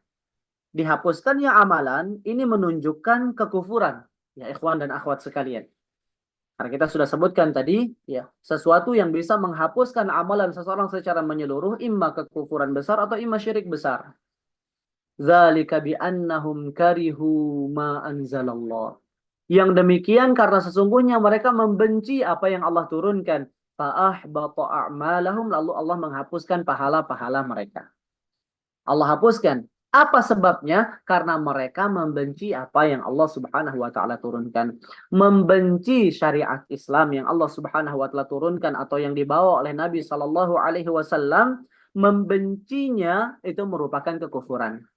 Mana sisi pendalilannya? Karena Allah mengancam orang yang membenci sebagian syariat tersebut dengan ihbatul amal. Allah membatalkan amalan-amalan mereka. Baik. Dalil dari as-sunnah, ya, perbuatan orang-orang munafik di zaman Nabi Shallallahu Alaihi Wasallam, walaupun mereka menampakkan keimanan, mereka mengamalkan keimanan, mengamalkan secara lahiriah, namun hati mereka membenci. Hati mereka mendustakan. Sehingga itu tidak membuat mereka masuk ke dalam kategori orang-orang yang beriman. Kemudian ijma' Al-Imam Al-Buhuti rahimahullahu ta'ala beliau menukilkan, "Au kana mubghidan lirasulihi aw lima jaa bihi ar-rasul ittifaqan." Demikian pula terfonis kafir orang-orang yang membenci Rasulullah sallallahu alaihi wasallam atau membenci apa yang dibawa oleh Rasulullah sallallahu alaihi wasallam. Hal ini merupakan penyebab kekufuran berdasarkan kesepakatan para ulama. Jadi jangan sampai ketidakmampuan kita untuk mengamalkan sunnah Nabi Sallallahu Alaihi Wasallam kemudian kita membencinya. Bagaimana dengan membenci orang yang menjalankan syariat Rasulullah Sallallahu Alaihi Wasallam? Membenci karena syariatnya, ini bisa menjerumuskan seseorang ke dalam kekufuran. Namun membenci karena personalnya, maka ini adalah dosa. Tidak sampai ke derajat mengeluarkan seseorang dari kekufuran. Taib. Misalnya, kalau kita bicara tentang, ya katakanlah hijab bagi seorang muslimah. Ia benci, ya hijabnya yang dia benci, syariatnya. Masa iya kita wanita begini, begitu, ya harus menutup diri, panas, gerah, segala macam. Ia benci syariatnya, maka ini bisa menyerumuskan kepada kekufuran. Namun jika dia membenci personnya, berhijab, tapi akhlaknya begini, begitu. Ia tidak benci hijabnya, tapi dia benci orangnya. Maka ini dosa. Ya, ini merupakan perbuatan dosa namun tidak sampai ke derajat kekufuran. Jadi kebencian seseorang di sini kita lihat kalau dia membenci syariatnya, maka ini bisa menjerumuskan kepada kekufuran berdasarkan kesepakatan para ulama. Namun jika yang dibenci adalah pelaku syariatnya, misal percuma berhijab tapi kerjaannya begini, masih bawa laki-laki datang begini begitu bla bla bla. Ya percuma jenggotan celana cingkrang ternyata masih berinteraksi dengan riba. Dia benci ke sosoknya. Dia tidak membenci syariatnya, maka ini merupakan perbuatan dosa. Wallahu ta'ala a'lam. Baik, yang keenam, al-istihza, ya, menghina dan memperolok ajaran Islam, keseluruhan maupun sebagian. Dalilnya, orang-orang munafik berkata Auf bin Malik dalam perang Tabuk, ya, ketika mereka berjalan dalam perang Tabuk, mereka hendak ya saling menghibur dengan membuat guyonan, mereka membuat lelucon, hal-hal yang lucu. agar perjalanan safar yang begitu berat tersebut itu menjadi lebih ringan. Ada seorang munafik yang berkata, aku tidak pernah melihat sosok yang paling rakus, paling dusta, paling penakut ketika terjadi perang, melainkan sahabat Rasulullah Sallallahu Alaihi Wasallam. Ya, para pembaca Al-Quran itu, penghafal Al-Quran adalah manusia yang paling rakus, yang paling banyak berdusta, paling pengecut ketika terjadi peperangan. Maka Auf bin Malik yang mendengarkan hal tersebut, dia berkata, engkau berdusta, engkau adalah orang munafik. Kadzabta walakinnaka munafik. Maka Auf segera pergi kepada Nabi SAW mengabarkannya tentang berita tersebut. Ya. Kemudian, singkat cerita, datanglah orang tadi dan wahyu telah mendahuluinya. Ia pun menjelaskan kepada Nabi SAW, wahai Rasulullah, ya, tidaklah aku mengucapkan ucapan tersebut melainkan hanya bermain-main dan bercanda, hanya untuk meringankan beban safar, wahai Rasulullah SAW, sambil menggantung di tali unta Nabi SAW yang menunjukkan akan penyesalan. Kemudian turun firman Allah Subhanahu wa taala, wala in sa'altahum, jika engkau bertanya kepada mereka perihal ucapan mereka tadi, mereka akan berkata, innama nakhudu wa nal'ab. Ya, innama kunna nakhudu wa nal'ab. Kami hanya bermain, kami hanya bersenda gurau. Maka Allah Ta'ala berfirman, qul abillahi.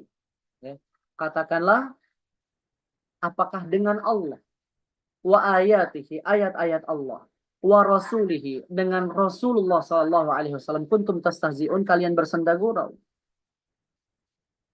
La ta'tadiru, kalian tidak perlu meminta maaf.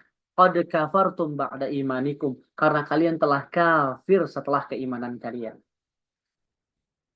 Ini menunjukkan bahwasanya orang-orang yang menjadikan agama sebagai candaan, sebagai olokan, mereka telah terjatuh ke dalam kekufuran.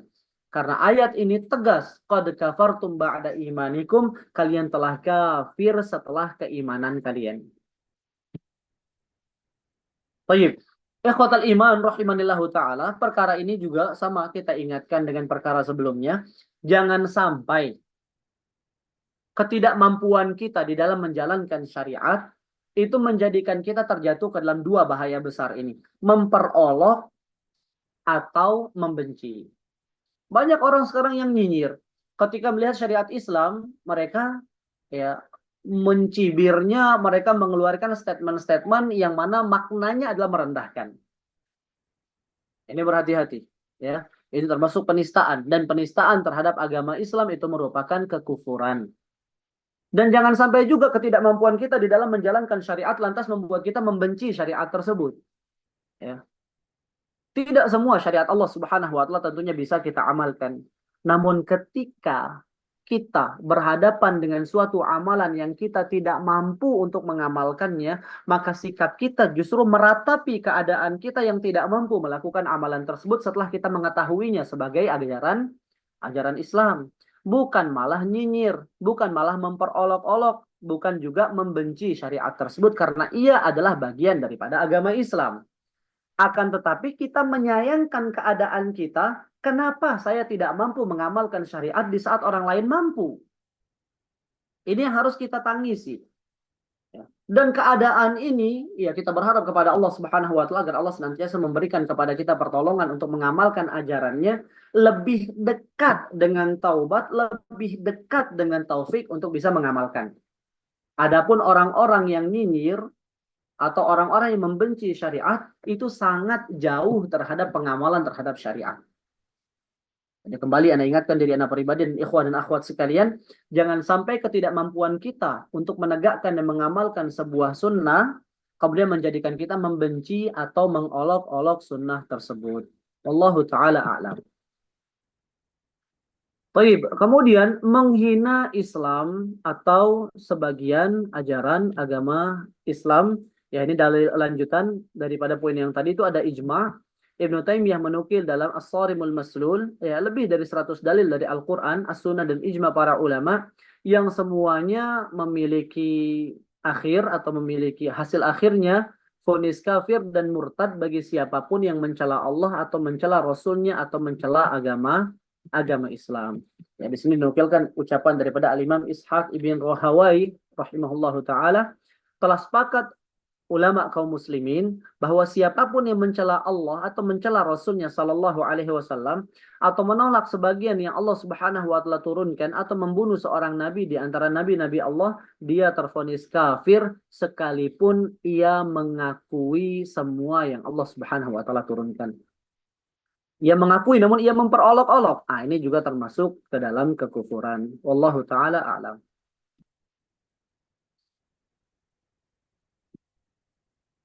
Tapi di sini ada nukilan-nukilan yang lain ya. Al-Imam Muhammad ibn Sahnun rahimahullahu taala ajma'al ulama ala anna syatiman Nabi sallallahu alaihi wasallam wa alihi al-muntaqis lahu kafir. Ya, al-muntaqis lahu kafir.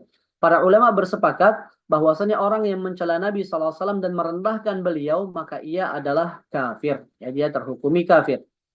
Wal wa'idu jarin alaihi bi'adzabillah, dan ancaman siksa Allah Subhanahu wa taala berlaku baginya. Wa hukmuhu 'indal ummatil qatl, dan hukumannya adalah hukuman mati. Wa man syakka fi kufrihi wa 'adzabihi kafara, dan barang siapa yang ragu terhadap kekufuran orang-orang yang mencela Nabi sallallahu alaihi wasallam dan menghinakan beliau tadi, dia ragu akan kekufuran dan ragu akan siksa yang akan dia dapatkan di hadapan Allah, maka ia pun terjatuh ke dalam kekufuran. Al-Imam Ibnul Munzir rahimahullah taala, beliau juga menukilkan ya, ijma' di sini telah sepakat seluruh ulama bahwa pencela Nabi hukumnya adalah dibunuh. Maka kita lebih menjaga lisan kita daripada candaan-candaan yang mana objeknya adalah syariat. Ya, kita hati-hati. Baik. Mohon maaf ikhwas sekalian, kita agak sedikit mempercepat pembahasan kita karena masih tersisa 4 kurang lebih, masih tersisa 4 pembatal keislaman. Yang ketujuh adalah sihir, ya, mempelajari praktek sihir. Dalilnya ya di dalam Quran surat Al-Baqarah, Allah Subhanahu wa taala mengingatkan melalui malaikat ketika setiap orang Harut wa Marut ya, ketika datang orang-orang yang hendak mempelajari sihir, mereka datang untuk meminta ilmu sihir ya. Innama nahnu fitnatun fala takfur. Mereka selalu mengingatkan, kami ini ujian bagi kalian. Ya, jangan kufur. Ya, jangan terjatuh ke dalam kekufuran dengan mempelajari sihir, ya. Sehingga sihir merupakan kekufuran. Dan Nabi Shallallahu alaihi wasallam bersabda, haddus sahir darbatun bisayf. Dan hukuman yang dijatuhkan oleh Rasulullah kepada tukang sihir adalah dipenggal kepalanya dengan pedang. Para ulama berselisih pendapat tentang kafirnya pelaku sihir. Ya. Abu Hanifah, Imam Malik, dan Imam Ahmad bin Hanbal rahimahullah ta'ala, jumhur para ulama, mereka meyakini bahwasannya pelaku dan pelajar sihir, orang yang mempelajari sihir, divonis kafir dan dihukum mati oleh pemerintah. Sama saja dia meyakini keharamannya atau tidak. Ya. Jadi orang-orang yang mempelajari atau melakukan praktek sihir, itu dia divonis kafir dan dijatuhkan hukuman mati. Ini di dalam mazhab mayoritas para ulama. Adapun Al-Imam Syafi'i rahimahullahu taala, beliau ya afwan, ada sedikit gangguan ikhwah sebentar.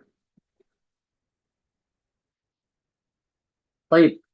Adapun Al-Imam Syafi'i, beliau berpendapat bahwasannya tukang sihir, orang yang melakukan atau mempelajari sihir, itu tidak kafir dan tidak dihukum mati. Kecuali jika dia meyakini kebolehan. Jadi istihlal.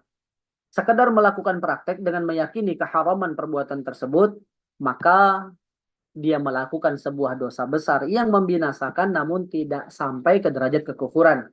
Namun apabila dia meyakini kebolehan sihir, maka dia terjatuh ke dalam kekufuran.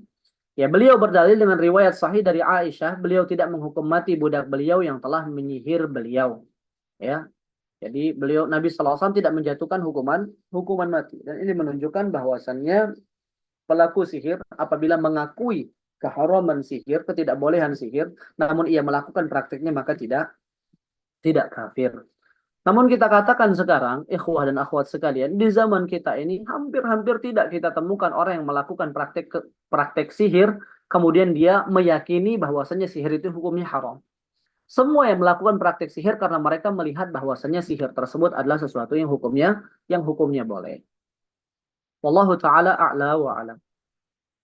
Tapi pembatal yang kedelapan, membantu orang-orang kafir di dalam memerangi kaum muslimin.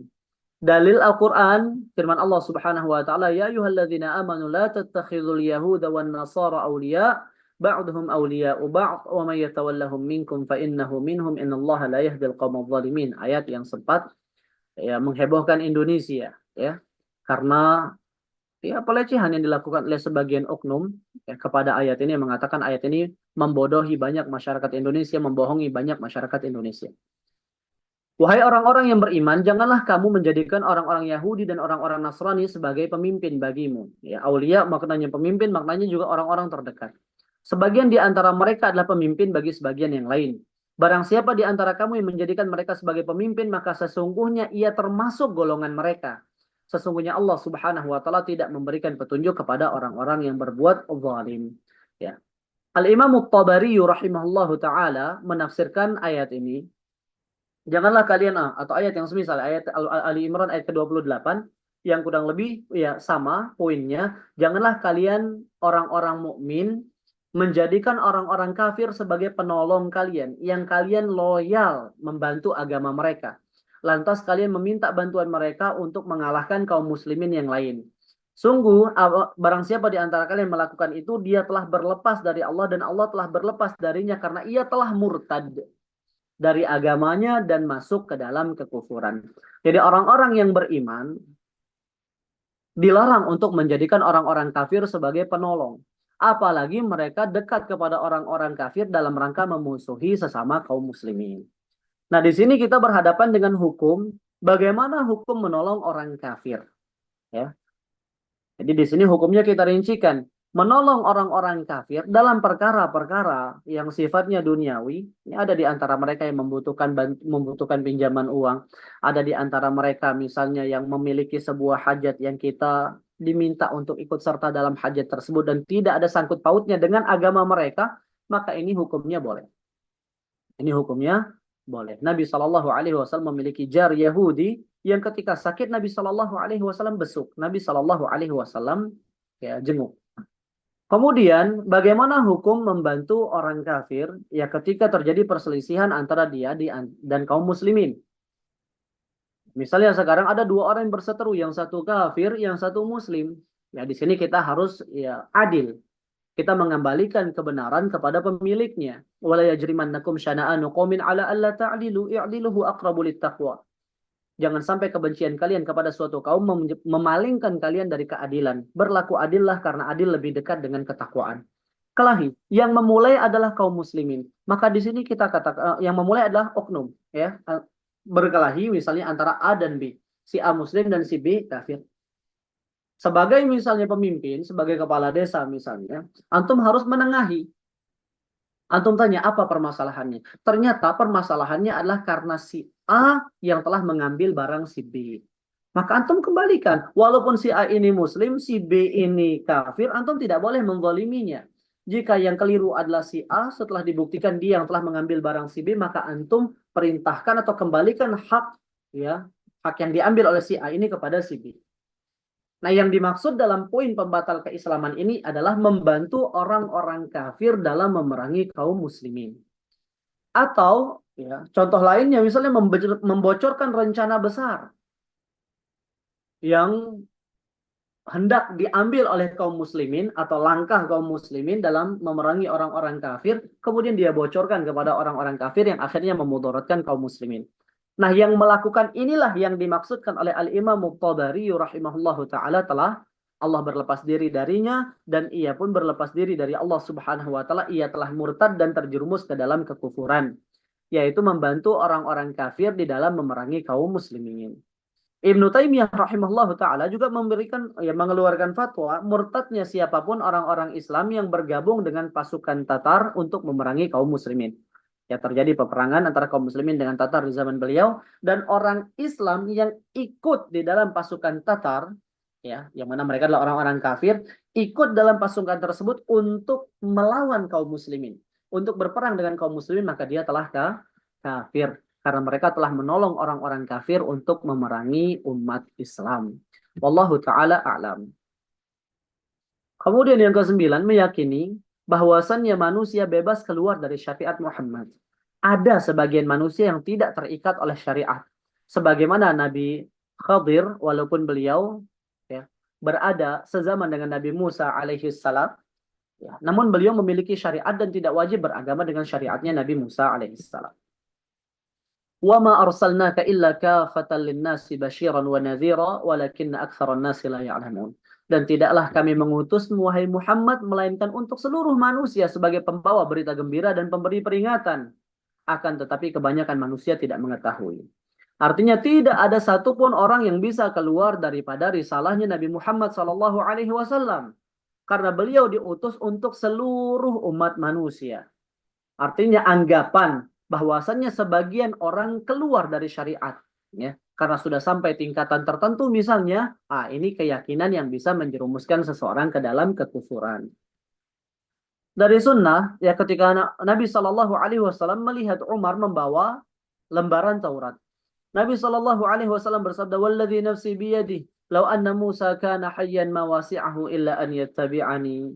Demi zat yang jiwaku berada di tangannya, seandainya Musa ibn Imran masih hidup alaihissalam, maka ia tidak memiliki pilihan melainkan mengikutiku. Bahkan Nabi Musa alaihissalam, jangankan yang lain.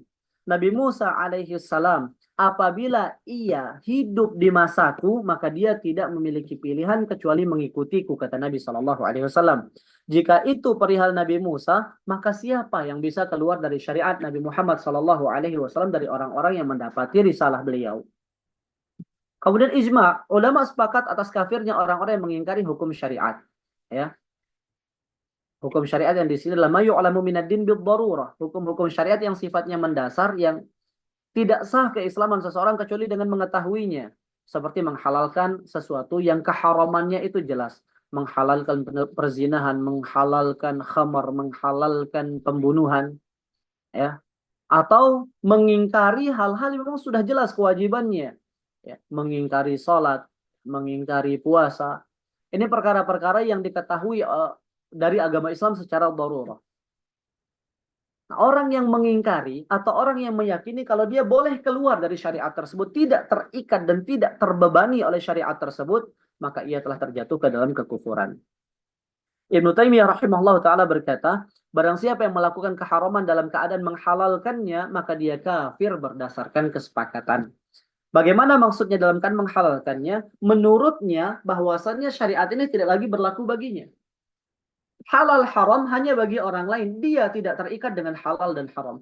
Dan ini banyak kita dapatkan di tengah masyarakat. Misalnya sudah sampai ke derajat ma'rifah. Atau sudah sampai ke derajat tertentu. Dia sudah tidak wajib sholat. Atau sholatnya dia di alam lain. Fisiknya boleh bersama kita. Tapi sejatinya ruhnya berada di tempat lain bersama para nabi begini dan begitu. Kita katakan seandainya Nabi Musa hidup, kata Nabi SAW, maka beliau wajib untuk mengikuti Rasulullah SAW. Pembatal keislaman yang ke-10 yaitu berpaling dari agama Allah Subhanahu wa taala dengan tidak mempelajarinya dan tidak mengamalkannya. Tapi yang pertama, al-i'rad itu ada dua macam, ada al-i'radul kulli, berpaling dari agama secara keseluruhan dan berpaling dari sebagian. Dan i'rad juga ada yang bentuknya al-i'radul ilmi wal i'radul amali, berpaling tidak mau mempelajari dan berpaling tidak mau mengamalkan. Taib mana yang termasuk ke dalam kekufuran? Yaitu berpaling dari keseluruhan agama Allah dengan tidak mau mempelajarinya secara keseluruhan atau tidak mau mengamalkannya secara keseluruhan.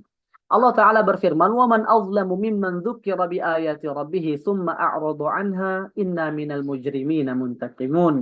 Dan siapakah yang lebih zalim daripada orang-orang yang telah diperingatkan ya, terhadap ayat-ayat Rabb-nya, kemudian ia berpaling. Sesungguhnya kami akan memberikan pembalasan kepada orang-orang yang berdosa. Jadi diingat, berpaling dimaksudkan di sini berpaling secara keseluruhan. Dia tidak mau mempelajari Islam sama sekali dan tidak mengamalkan syariat Islam sama sekali. Jadi syariat Islam tidak ada sama sekali pengamalannya terhadap syariat tersebut. Adapun orang yang meninggalkan sebagian syariat ya dengan tetap meyakini kewajibannya, namun hawa nafsunya membuatnya berpaling dari syariat tersebut dan ia mengamalkan syariat yang lain, maka yang seperti ini tidak kafir kecuali salat karena ada khilaf ya di antara para ulama tentang hukum orang-orang yang meninggalkan salat karena melalaikan. Sudah ada kesepakatan kalau orang mengingkari salat, mengingkari kewajiban salat maka dia kafir. Ini disepakati. Namun orang yang tidak sholat karena lalai terdapat khilaf di antara para ulama akan kekufurannya. Adapun amalan-amalan yang lain, jika ditinggalkan dalam keadaan seseorang masih mengklaim atau mengakui kewajibannya, maka termasuk ke dalam dosa besar namun tidak sampai ke derajat ya kekufuran. Kecuali jika dia berpaling dari keseluruhan. Tidak mau mempelajari Islam sama sekali dan tidak mau mengamalkan Islam sama sekali, maka ini bisa menjerumuskan ke dalam kekufuran. Ijma, telah dinukilkan ijma atas kafirnya orang yang tidak mau beramal dengan syariat Islam. Ya. Ya. Kita nukilkan beberapa ulama yang telah mengeluarkan ijma tersebut. Al-Imamul Humaydi dalam kitab As-Sunnah, Al-Imam Syafi'i dalam Majmu' al-Fatawa, Imam Nawawi menukilkan dalam Majmu' al-Fatawa ya dinukilkan oleh Ibnu Taimiyah, afwan Ibnu Taimiyah rahimahullahu taala. Kemudian Abu Ubaid Al-Qasim dan Al-Imam Al-Ajurri dalam kitab Asy-Syari'ah juga menukilkan bahwasannya orang-orang yang enggan atau berpaling dari syariat Islam dengan tidak mau mempelajari atau mengamalkannya, maka mereka terjatuh ke dalam kekufuran. Baik, sebelum kita sudahi, ada sebuah catatan penting terkait dengan pembatal keislaman. Yang pertama, pembatal keislaman ini tidak terbatas pada 10 perkara yang kita sebutkan. Akan tetapi, ya, kenapa 10 pembatal ini yang kita datangkan di dalam pembahasan kita? Karena inilah yang paling banyak terjadi di lingkungan kita. Selain dia paling banyak persebarannya, dia merupakan paling besar pembatal keislaman dan juga paling berbahaya. Sehingga kita memulai dengan 10 pembatal keislaman ini. Namun di sana ada banyak pembatal-pembatal keislaman yang lain. Ya, ada banyak sekali pembatal keislaman yang lain yang apabila seseorang terjatuh ke dalamnya maka ia terjatuh ke dalam riddah, terjatuh ke dalam kekufuran. Kemudian tidak ada perbedaan ya dalam pembatal keislaman ini antara orang-orang yang melakukannya karena bercanda, dia bersungguh-sungguh, itu hukumnya sama. Kecuali orang yang mukroh saja, orang-orang yang dipaksa untuk melakukan pembatal keislaman, contohnya Ammar bin Yasir, pernah dipaksa untuk mengolok-olok Nabi Shallallahu Alaihi Wasallam dan mengolok-olok Nabi merupakan pembatal keislaman. Namun karena beliau terpaksa, ya, sehingga hal tersebut diberikan uzur. Namun orang-orang yang melakukannya atas dasar kesengajaan, ya baik dia bersungguh-sungguh ataupun bercanda, maka termasuk atau dia telah terjatuh ke dalam pembatal keislaman. Kemudian yang terakhir, ikhwah dan akhwat sekalian, yang kita sampaikan di sini adalah vonis kafir berkaitan dengan amalan. Adapun pelaku amalan atau ta'yin bil kufur, kita menunjuk seseorang dengan kekafiran, maka ini bukanlah sesuatu yang boleh kita lakukan. Kita kembalikan kepada para ulama yang memiliki kapasitas dalam hal tersebut. Yang kita tetapkan di sini adalah vonis amalan. Bahwasannya amalan-amalan yang kita sebutkan ini telah datang dalil dari Al-Quran dan Sunnah dan juga ijma bahwasannya dia bisa menyebabkan seseorang terjatuh ke dalam kekufuran. Adapun vonis personal, vonis individu, maka ini ya tidak sama sekali masuk ke dalam pembahasan kita karena ini ada aturannya, ada dhawabitnya. Harus syarat-syaratnya terpenuhi, penghalang-penghalangnya terangkat, baru seseorang ya bisa terjatuh ke dalam vonis kafir secara individu ya. Dan ini bukanlah ranah kita, bukan ranah orang awam apalagi dan juga penuntut ilmu, akan tetapi ada ulama kibar yang mereka lah yang lebih paham tentang vonis kafir individual.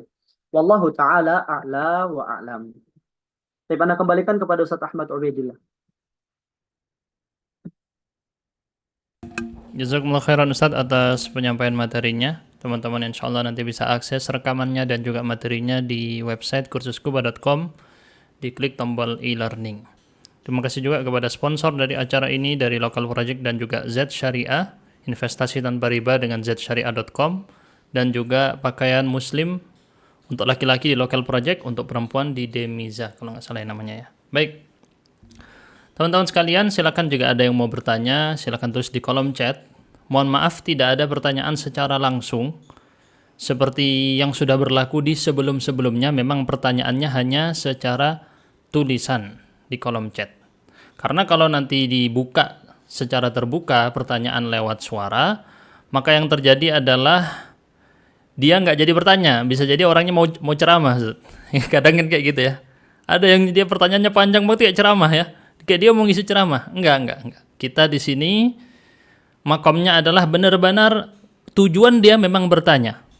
Ada orang tujuannya tidak mau bertanya, dia mau mendebat. Nah, ini yang mau mendebat seperti ini lebih baik dibuka forum khusus. Namanya bukan sesi tanya jawab, sesi debat. Ini namanya sesi tanya jawab, teman-teman ya. Baik, semoga bisa dipahami dengan jelas tentang yang barusan kami sampaikan. Sebentar. Ustadz Rahmat mau melihat pertanyaannya, mungkin jadi di sini saya tampilkan presentasi dari saya saja, Ustadz.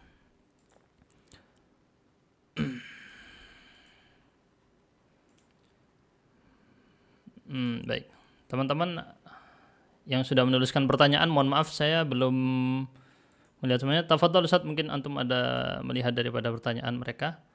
Nanti teman-teman yang bertanya belum dijawab, insya Allah akan dijawab secara tertulis di file yang kemarin kita sampaikan. Oh iya, di sini ada satu pertanyaan Ustaz Ahmad Ubaidillah, Anda minta izin ke antum. Ngalap berkah ke kuburan keramat atau kuburan wali dengan keyakinan hajat-hajat terkabul jika berdoa di sisi kuburan mereka. Tapi berdoa dan mengimani yang mengabulkannya itu adalah Allah Subhanahu wa taala. Apakah termasuk dalam Quran surat Az-Zumar? Nah, ini yang tadi kita sebutkan termasuk salah satu pintu syirik kecil ikhwas sekalian, yaitu bab pengagungan. Sekarang, mana perkara yang menunjukkan bahwasannya berdoa di sisi kuburan tersebut akan menjadikan doa kita lebih diistijabah? Tidak ada sama sekali. Ya. Jika kita meyakini, kita berdoa kepada Allah Subhanahu wa taala. Ini yang Anda minta teman-teman semua garis bawahi, kita berdoa kepada Allah. Namun kita berdoa di kuburan. Ini merupakan wasilah ketergelinciran ke dalam syirik besar. Kita tahu awal mula munculnya kesyirikan adalah di zaman Nabi Nuh ketika orang-orang salih mereka meninggal, ya, mereka pun membuat sesuatu untuk membuat mereka senantiasa mengenang jasa-jasa orang-orang saleh tersebut. Dibangunlah surah, ya, dibangunkanlah patung di atas kuburan-kuburan mereka. Generasi pertama tidak memahami peribadatan, mereka hanya mengingat orang-orang tersebut. Ya, keberadaan patung-patung tersebut hanya mengingatkan mereka kepada pribadi-pribadi saleh tersebut. Berganti generasi berganti, ilmu dilupakan sampai akhirnya disembah. Nah, ini juga yang kita khawatirkan. Antum sekarang ya berdoa kepada Allah di sisi kuburan. Ya. Yang mengabulkan antum yakini Allah. Antum pun meminta kepada Allah Subhanahu wa taala. Akan tetapi orang yang melihat hal tersebut bisa jadi tidak memahami hal yang sama. Sehingga ada wasilah menyeret kepada syirik besar. Ya, jadi kalau seandainya dia meminta kepada Allah di kuburan, namun yang dia seru Allah. Di dalam doanya disebut, ya Allah berikanlah hamba ini, ya Allah berikanlah hamba ini, maka ini termasuk syirik kecil atau tidak, atau termasuk ke dalam perbuatan bid'ah. Namun jika dia yang meyakini mengabulkan adalah Allah, namun lafaz doanya kepada orang yang dikuburkan ini juga masuk ke dalam cakupan ayat. Ya. Wahai wali fulan, berikanlah kepada kami ini. Wali fulan, berikanlah kepada kami ini. Namun dia yakin yang mengabulkan adalah Allah, maka inilah ya ain yang disebutkan di dalam Quran surat Az-Zumar tadi. Bahwasanya mereka berdoa dan mereka berkeyakinan yang memberikan adalah Allah Subhanahu wa taala. Wallahu taala. Iya, berkaitan dengan yang Ustadz Rahmat sampaikan, karena dulu saya juga terjun di beberapa kuburan yang dikeramatkan secara praktek. Bahkan ada salah satu kuburan yang ganti kirap atau apa itu, yang kain pelindungnya itu hanya dibuka 1 tahun 1 kali. Saya terjun sana langsung dan saya memang melihat praktek masyarakat langsung di kuburan tersebut adalah memang dengan lafadznya benar-benar meminta Ustaz kepada, bahkan di beberapa khusus kelompok-kelompok tertentu dia langsung menyebutkan ya fulan, langsung sebutkan ya. Bisa teman-teman lihat di dalam teks-teksnya ada tertulis ya Abdul Qadir Al-Jailani, langsung sebutnya ke situ. Tidak lagi berdoa ya Allah. Jadi kalau ada masalah, musibah, doanya bukan ya Allah. Apa? Ya Abdul Qadir Al-Jailani. Langsung. Begitu juga di dalam teks-teks yang dipajang di kuburan ibadallah rijalallah aghithuna.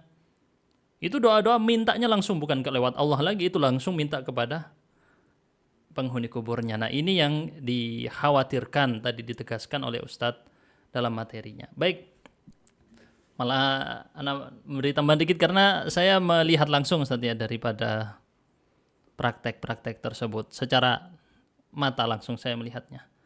Baik, teman-teman silakan bisa berikan pertanyaan.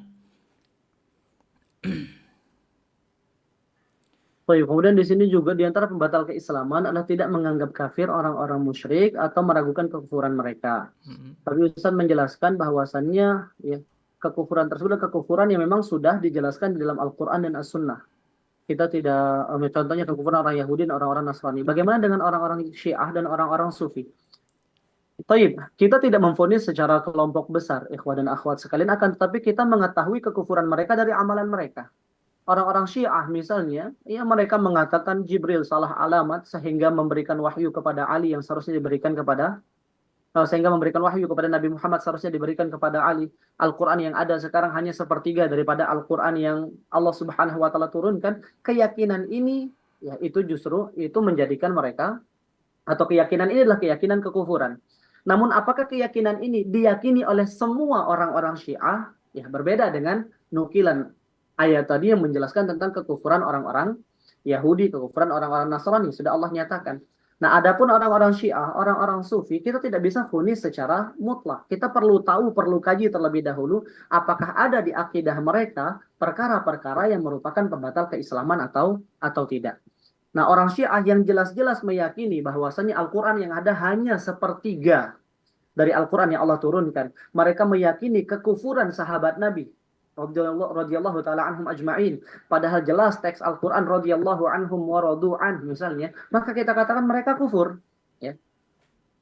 Akan tetapi apakah semua itu ada pada diri mereka? Nah, kita katakan wallahu taala a'la wa alam, karena Syiah sendiri itu banyak sekali kelompoknya dan akidah masing-masing kelompok itu bertingkat-tingkat. Ada yang kekufuran mereka itu betul-betul nyata dan ada juga yang akidah mereka dikatakan oleh para ulama dekat dengan akidah ahli sunnati wal jamaah. Wallahu taala a'la wa alam. Demikian pula dengan orang-orang Sufi. Kita lihat apabila di dalam akidah mereka ada sesuatu yang merupakan bagian daripada pembatal keislaman, maka kita katakan amalan tersebut jelas kekufuran.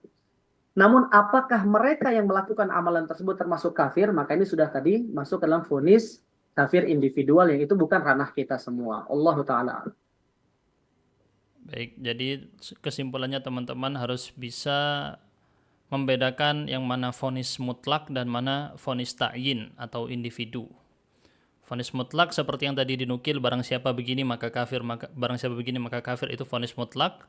Sedangkan individu orang per orang, maka itu bukan ranah masyarakat seperti kita ini. Baik Ustadz, sini ada yang bertanya. Mana tadi ya? Ini pertanyaannya sudah tadi sebenarnya disinggung ini ya Ustadz ya, tentang qasidah Madad ya Husain, yang meminta pertolongan kepada Husain.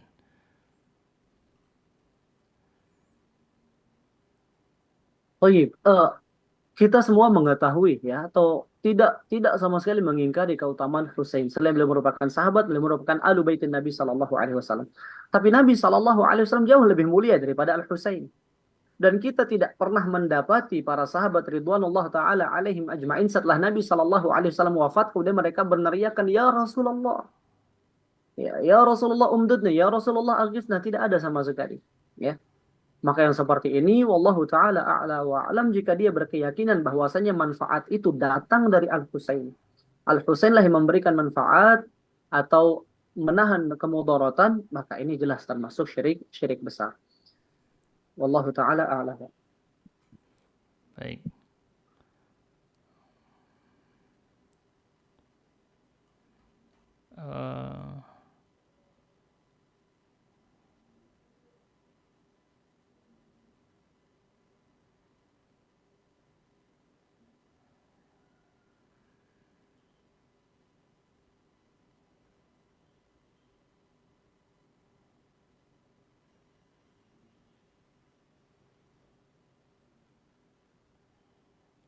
Ya Ustaz, ada yang mau antum jawab lagi dari pertanyaan-pertanyaan? Cukup banyak sebenarnya, tapi ada juga yang nanya di YouTube, mungkin saya bacakan di YouTube ya Ustaz ya. Kalau membantu jual dagangan punya orang kafir yang mana dia jualan perlengkapan untuk orang muslim, bagaimana Ustaz? Ini saya baca dari YouTube. Yang seperti itu, Allah Ta'ala alam tidak masalah ikhwah sekalian. Nabi Shallallahu Alaihi Wasallam meninggal dan zirah perang beliau itu sedang tergadaikan di tangan seorang Yahudi. Jadi berinteraksi muamalah dengan orang-orang kafir dalam perkara-perkara yang sifatnya boleh, ini hukumnya boleh. Ya. Akan tetapi jika sekarang orang kafir ini menjual barang-barang yang bisa memudaratkan di musim perang misalnya, di musim perang antara orang kafir dengan orang Islam, ya ternyata ada orang kafir yang menjual persenjataan yang mana persenjataan ini akan digunakan untuk memerangi kaum muslimin, maka tidak boleh kita membantunya di dalam perniagaan tersebut. Namun sekarang ada seorang kafir, dia memiliki toko dan kita membutuhkan pekerjaan, kita kerja di toko tersebut yang kita jual juga barang-barang yang Allah Subhanahu wa taala perbolehkan, bukan khamar, bukan rokok, ya.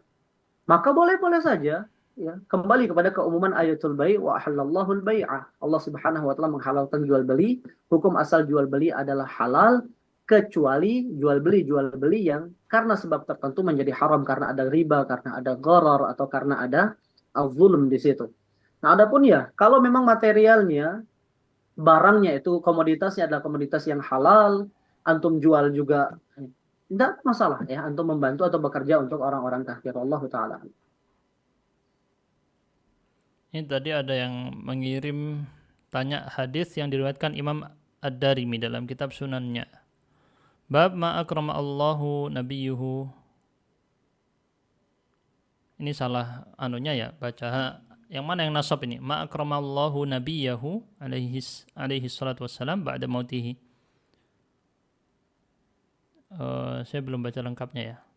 Kemudian di sini Aisyah berkata, lihatlah ke kuburan Nabi, jadikanlah oleh kalian kuburan Nabi sebagai jendela kepada langit, sehingga tidak ada antaranya dan langit itu genteng penghalang.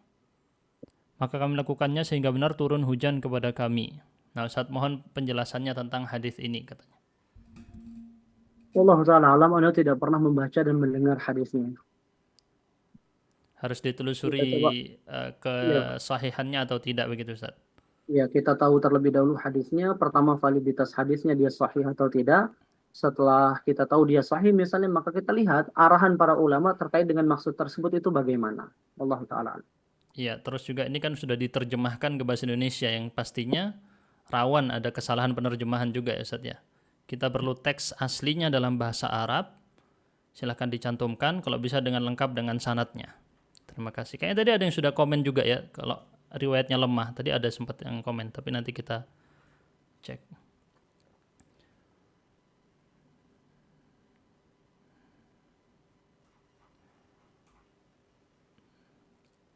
Ada yang bertanya Ustaz tentang masalah tiup lilin ketika ulang tahun atau setiap tahun baru kumpul bareng bakar-bakar daging. Apakah ini termasuk tasyabbuh begitu Ustaz? Tapi ikhwah, perayaan ulang tahun memang tidak ada ya asalnya di dalam syariat Islam. Karena umat Islam sederhananya hanya memiliki dua hari raya.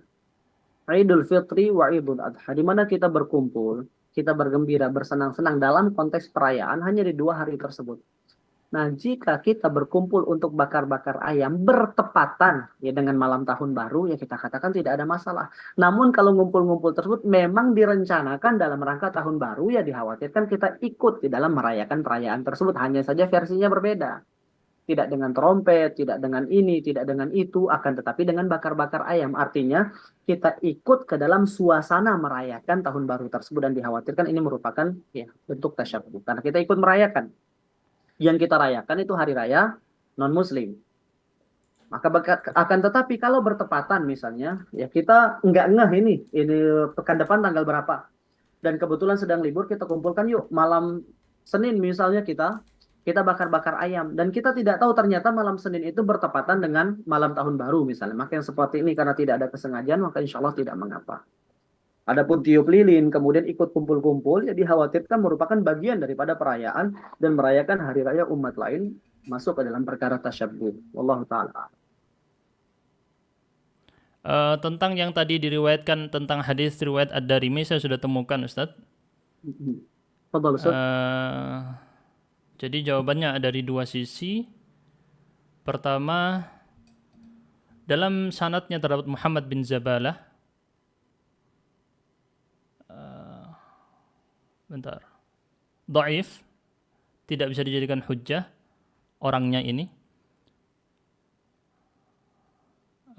Ya ini. Jadi atharnya adalah dhaif dan tidak sahih. Riwayat barusan tadi tidak sahih. Begitu. Itu sudah ada jawabannya ya kawan sekalian. Asarnya tidak sahih. Kalau asarnya sudah tidak sahih, maka kita tidak bisa menjadikannya sebagai hujjah. Apalagi permasalahan kita adalah permasalahan akidah. Yang mana para ulama yang membuka sedikit ruang untuk pengamalan terhadap hadis dhaif, mereka hanya membolehkan dalam bab fadailul a'mal. Dalam perkara akidah, maka kita tidak sama sekali ya boleh memberikan ruang kepada hadis dhaif. Jangankan masalah akidah, masalah ahkam halal haram pun tidak boleh kita merujuk kepada hadis dhaif. Para ulama yang membolehkan pengamalan terhadap hadis dhaif, mereka membolehkan tidak secara mutlak, akan tetapi ada syaratnya. Salah satunya adalah di dalam bab fadailul a'mal, bukan akidah, bukan juga halal dan haram. Allah Ta'ala. Iya, ini ternyata malah sisi dhaifnya ada yang menjelaskan lagi dari tiga sisi ya. Dari tiga sisi. Di sanadnya terdapat Sa'id bin Zaid, dia lemah. Dan ya pokoknya panjang ya ini. Tadi mau saya salin ke sini tapi tidak bisa. Terus juga Abu Nu'man itu walaupun thiqah tapi di akhir umurnya telah ikhtalata. Ikhtalat itu nanti dibahas di ilmu hadits kalau dibahas ya. Ikhtalat artinya udah tercampur, dia nggak bisa dipegang lagi hafalannya ketika akhir hayatnya. Dan ada satu sisi lagi juga, jadi ada beberapa sisi kelemahan dari dalil ini.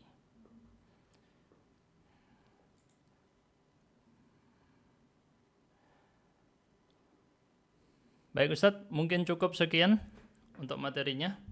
Atau antum ada yang mau dibaca dari pertanyaan-pertanyaan? Cukup, ada yang panjang-panjang, ada yang pendek-pendek. Nah, ini juga saat ini saya sering nih, ada yang bertanya Al-Hikmah, ada salawat yang berbunyi Isfa' lana ya Rasulullah. Bagaimana Ustadz? Baik. Syafaat itu walillahi syafa'atu jami'an, itu nas Al-Qur'an ya. Dan seluruh syafaat itu adalah milik Allah Subhanahu wa taala.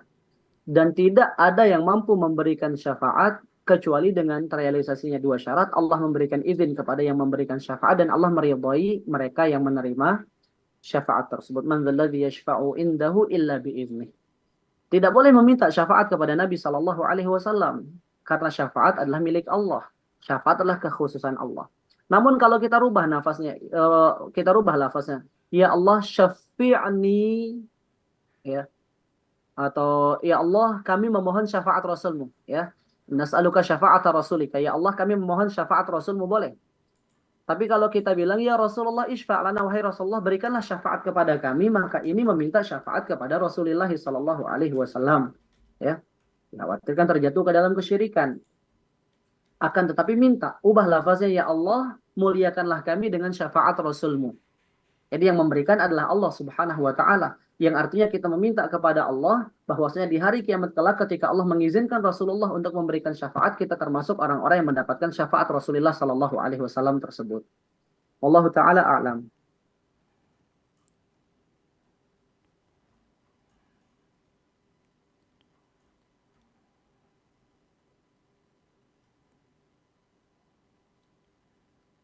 Ini ada yang bertanya, terakhir mungkin ya Ustadz ya. Terakhir Betul. saja, udah mau jam 10 teman-teman. Kakek saya berusia 95 tahun, KTP Islam, sholat 5 waktu kadang-kadang, zakat ikut zakat, kurban ikut kurban. Termasuk golongan mana kakek saya ini Ustadz dan bagaimana cara menasihatinya? Masya Allah. Ya termasuk golongan kayak gimana kita nggak tahu. Yang jelas kalau beliau Masya Allah masih sholat, ya, walaupun kadang-kadang dan mayoritas pendapat kita dan ini juga pendapat fikih yang Anda pilih bahwasannya orang yang meninggalkan sholat mengakui ya kewajiban sholat, namun karena lalai atau karena mengikuti hawa nafsu, maka dia tetap mukmin. Hanya saja dia melakukan dosa besar yang bisa dikatakan paling besar. Dia zakat, puasa terkait dengan uzur usia lampau bisa diganti dengan fidyah, maka insya Allah Ta'ala ya masih termasuk golongan kaum muslim. Tapi kalau ditanya masuk kelompok mana, kita tidak tahu. Yang jelas kalau seseorang bersyahadat, dia sholat, dia zakat, dia berpuasa, maka dia adalah seorang muslim. Kita tidak kafirkan dan tidak keluarkan. Dan tidak boleh. Ya, memasukkan seseorang ke dalam Islam itu jauh lebih mudah daripada mengeluarkan seseorang dari Islam, ikhwas sekalian. Ya. Jadi ketika antum melihat saudara antum, dia melakukan sebagaimana beberapa pelanggaran, antum nasihati. Dan nasihati dia dengan tetap menganggapnya sebagai seorang muslim. Karena kita tidak boleh memutus tali keislaman tersebut kecuali jika hujjah itu betul-betul tegak. Ya. Dan itu pun kita masih berharap dia memiliki uzur yang kita tidak ketahui dan uzur tersebut qaim untungnya di hadapan Allah Subhanahu wa taala. Jadi kalau antum bertanya ya kelompok mana kakek antum, insya Allah beliau termasuk muslim, antum semangati sholat yang bolong-bolong di awal kehidupan beliau atau di pertengahannya. Sekarang karena ini sudah di akhir, minta untuk disempurnakan, yakinkan beliau terkait dengan perkara tauhid, ajarkan kepada beliau, minta untuk berlepas dari semua keyakinan-keyakinan kesyirikan. Mudah-mudahan beliau wafat dalam keadaan husnul khatimah insyaallah ta'ala. Baik, jazakumullah khairan Ustaz atas penyampaian materi dan juga sesi tanya jawabnya. Kita cukupkan di sini dulu dan insya Allah kita sambung lagi nanti Ustaz ya sore dengan materi iman kepada malaikat, kitab-kitab dan juga para rasul insya Allah. Lalu penutup di akhir adalah iman kepada hari akhir dan takdir. Terima kasih teman-teman semua yang sudah hadir dalam kesempatan kali ini. Kita tutup dulu dengan kafaratul majlis. Subhanakallahumma bihamdika asyhadu an la ilaha illa anta astaghfiruka wa atubu ilaik. Wassalamualaikum warahmatullahi wabarakatuh.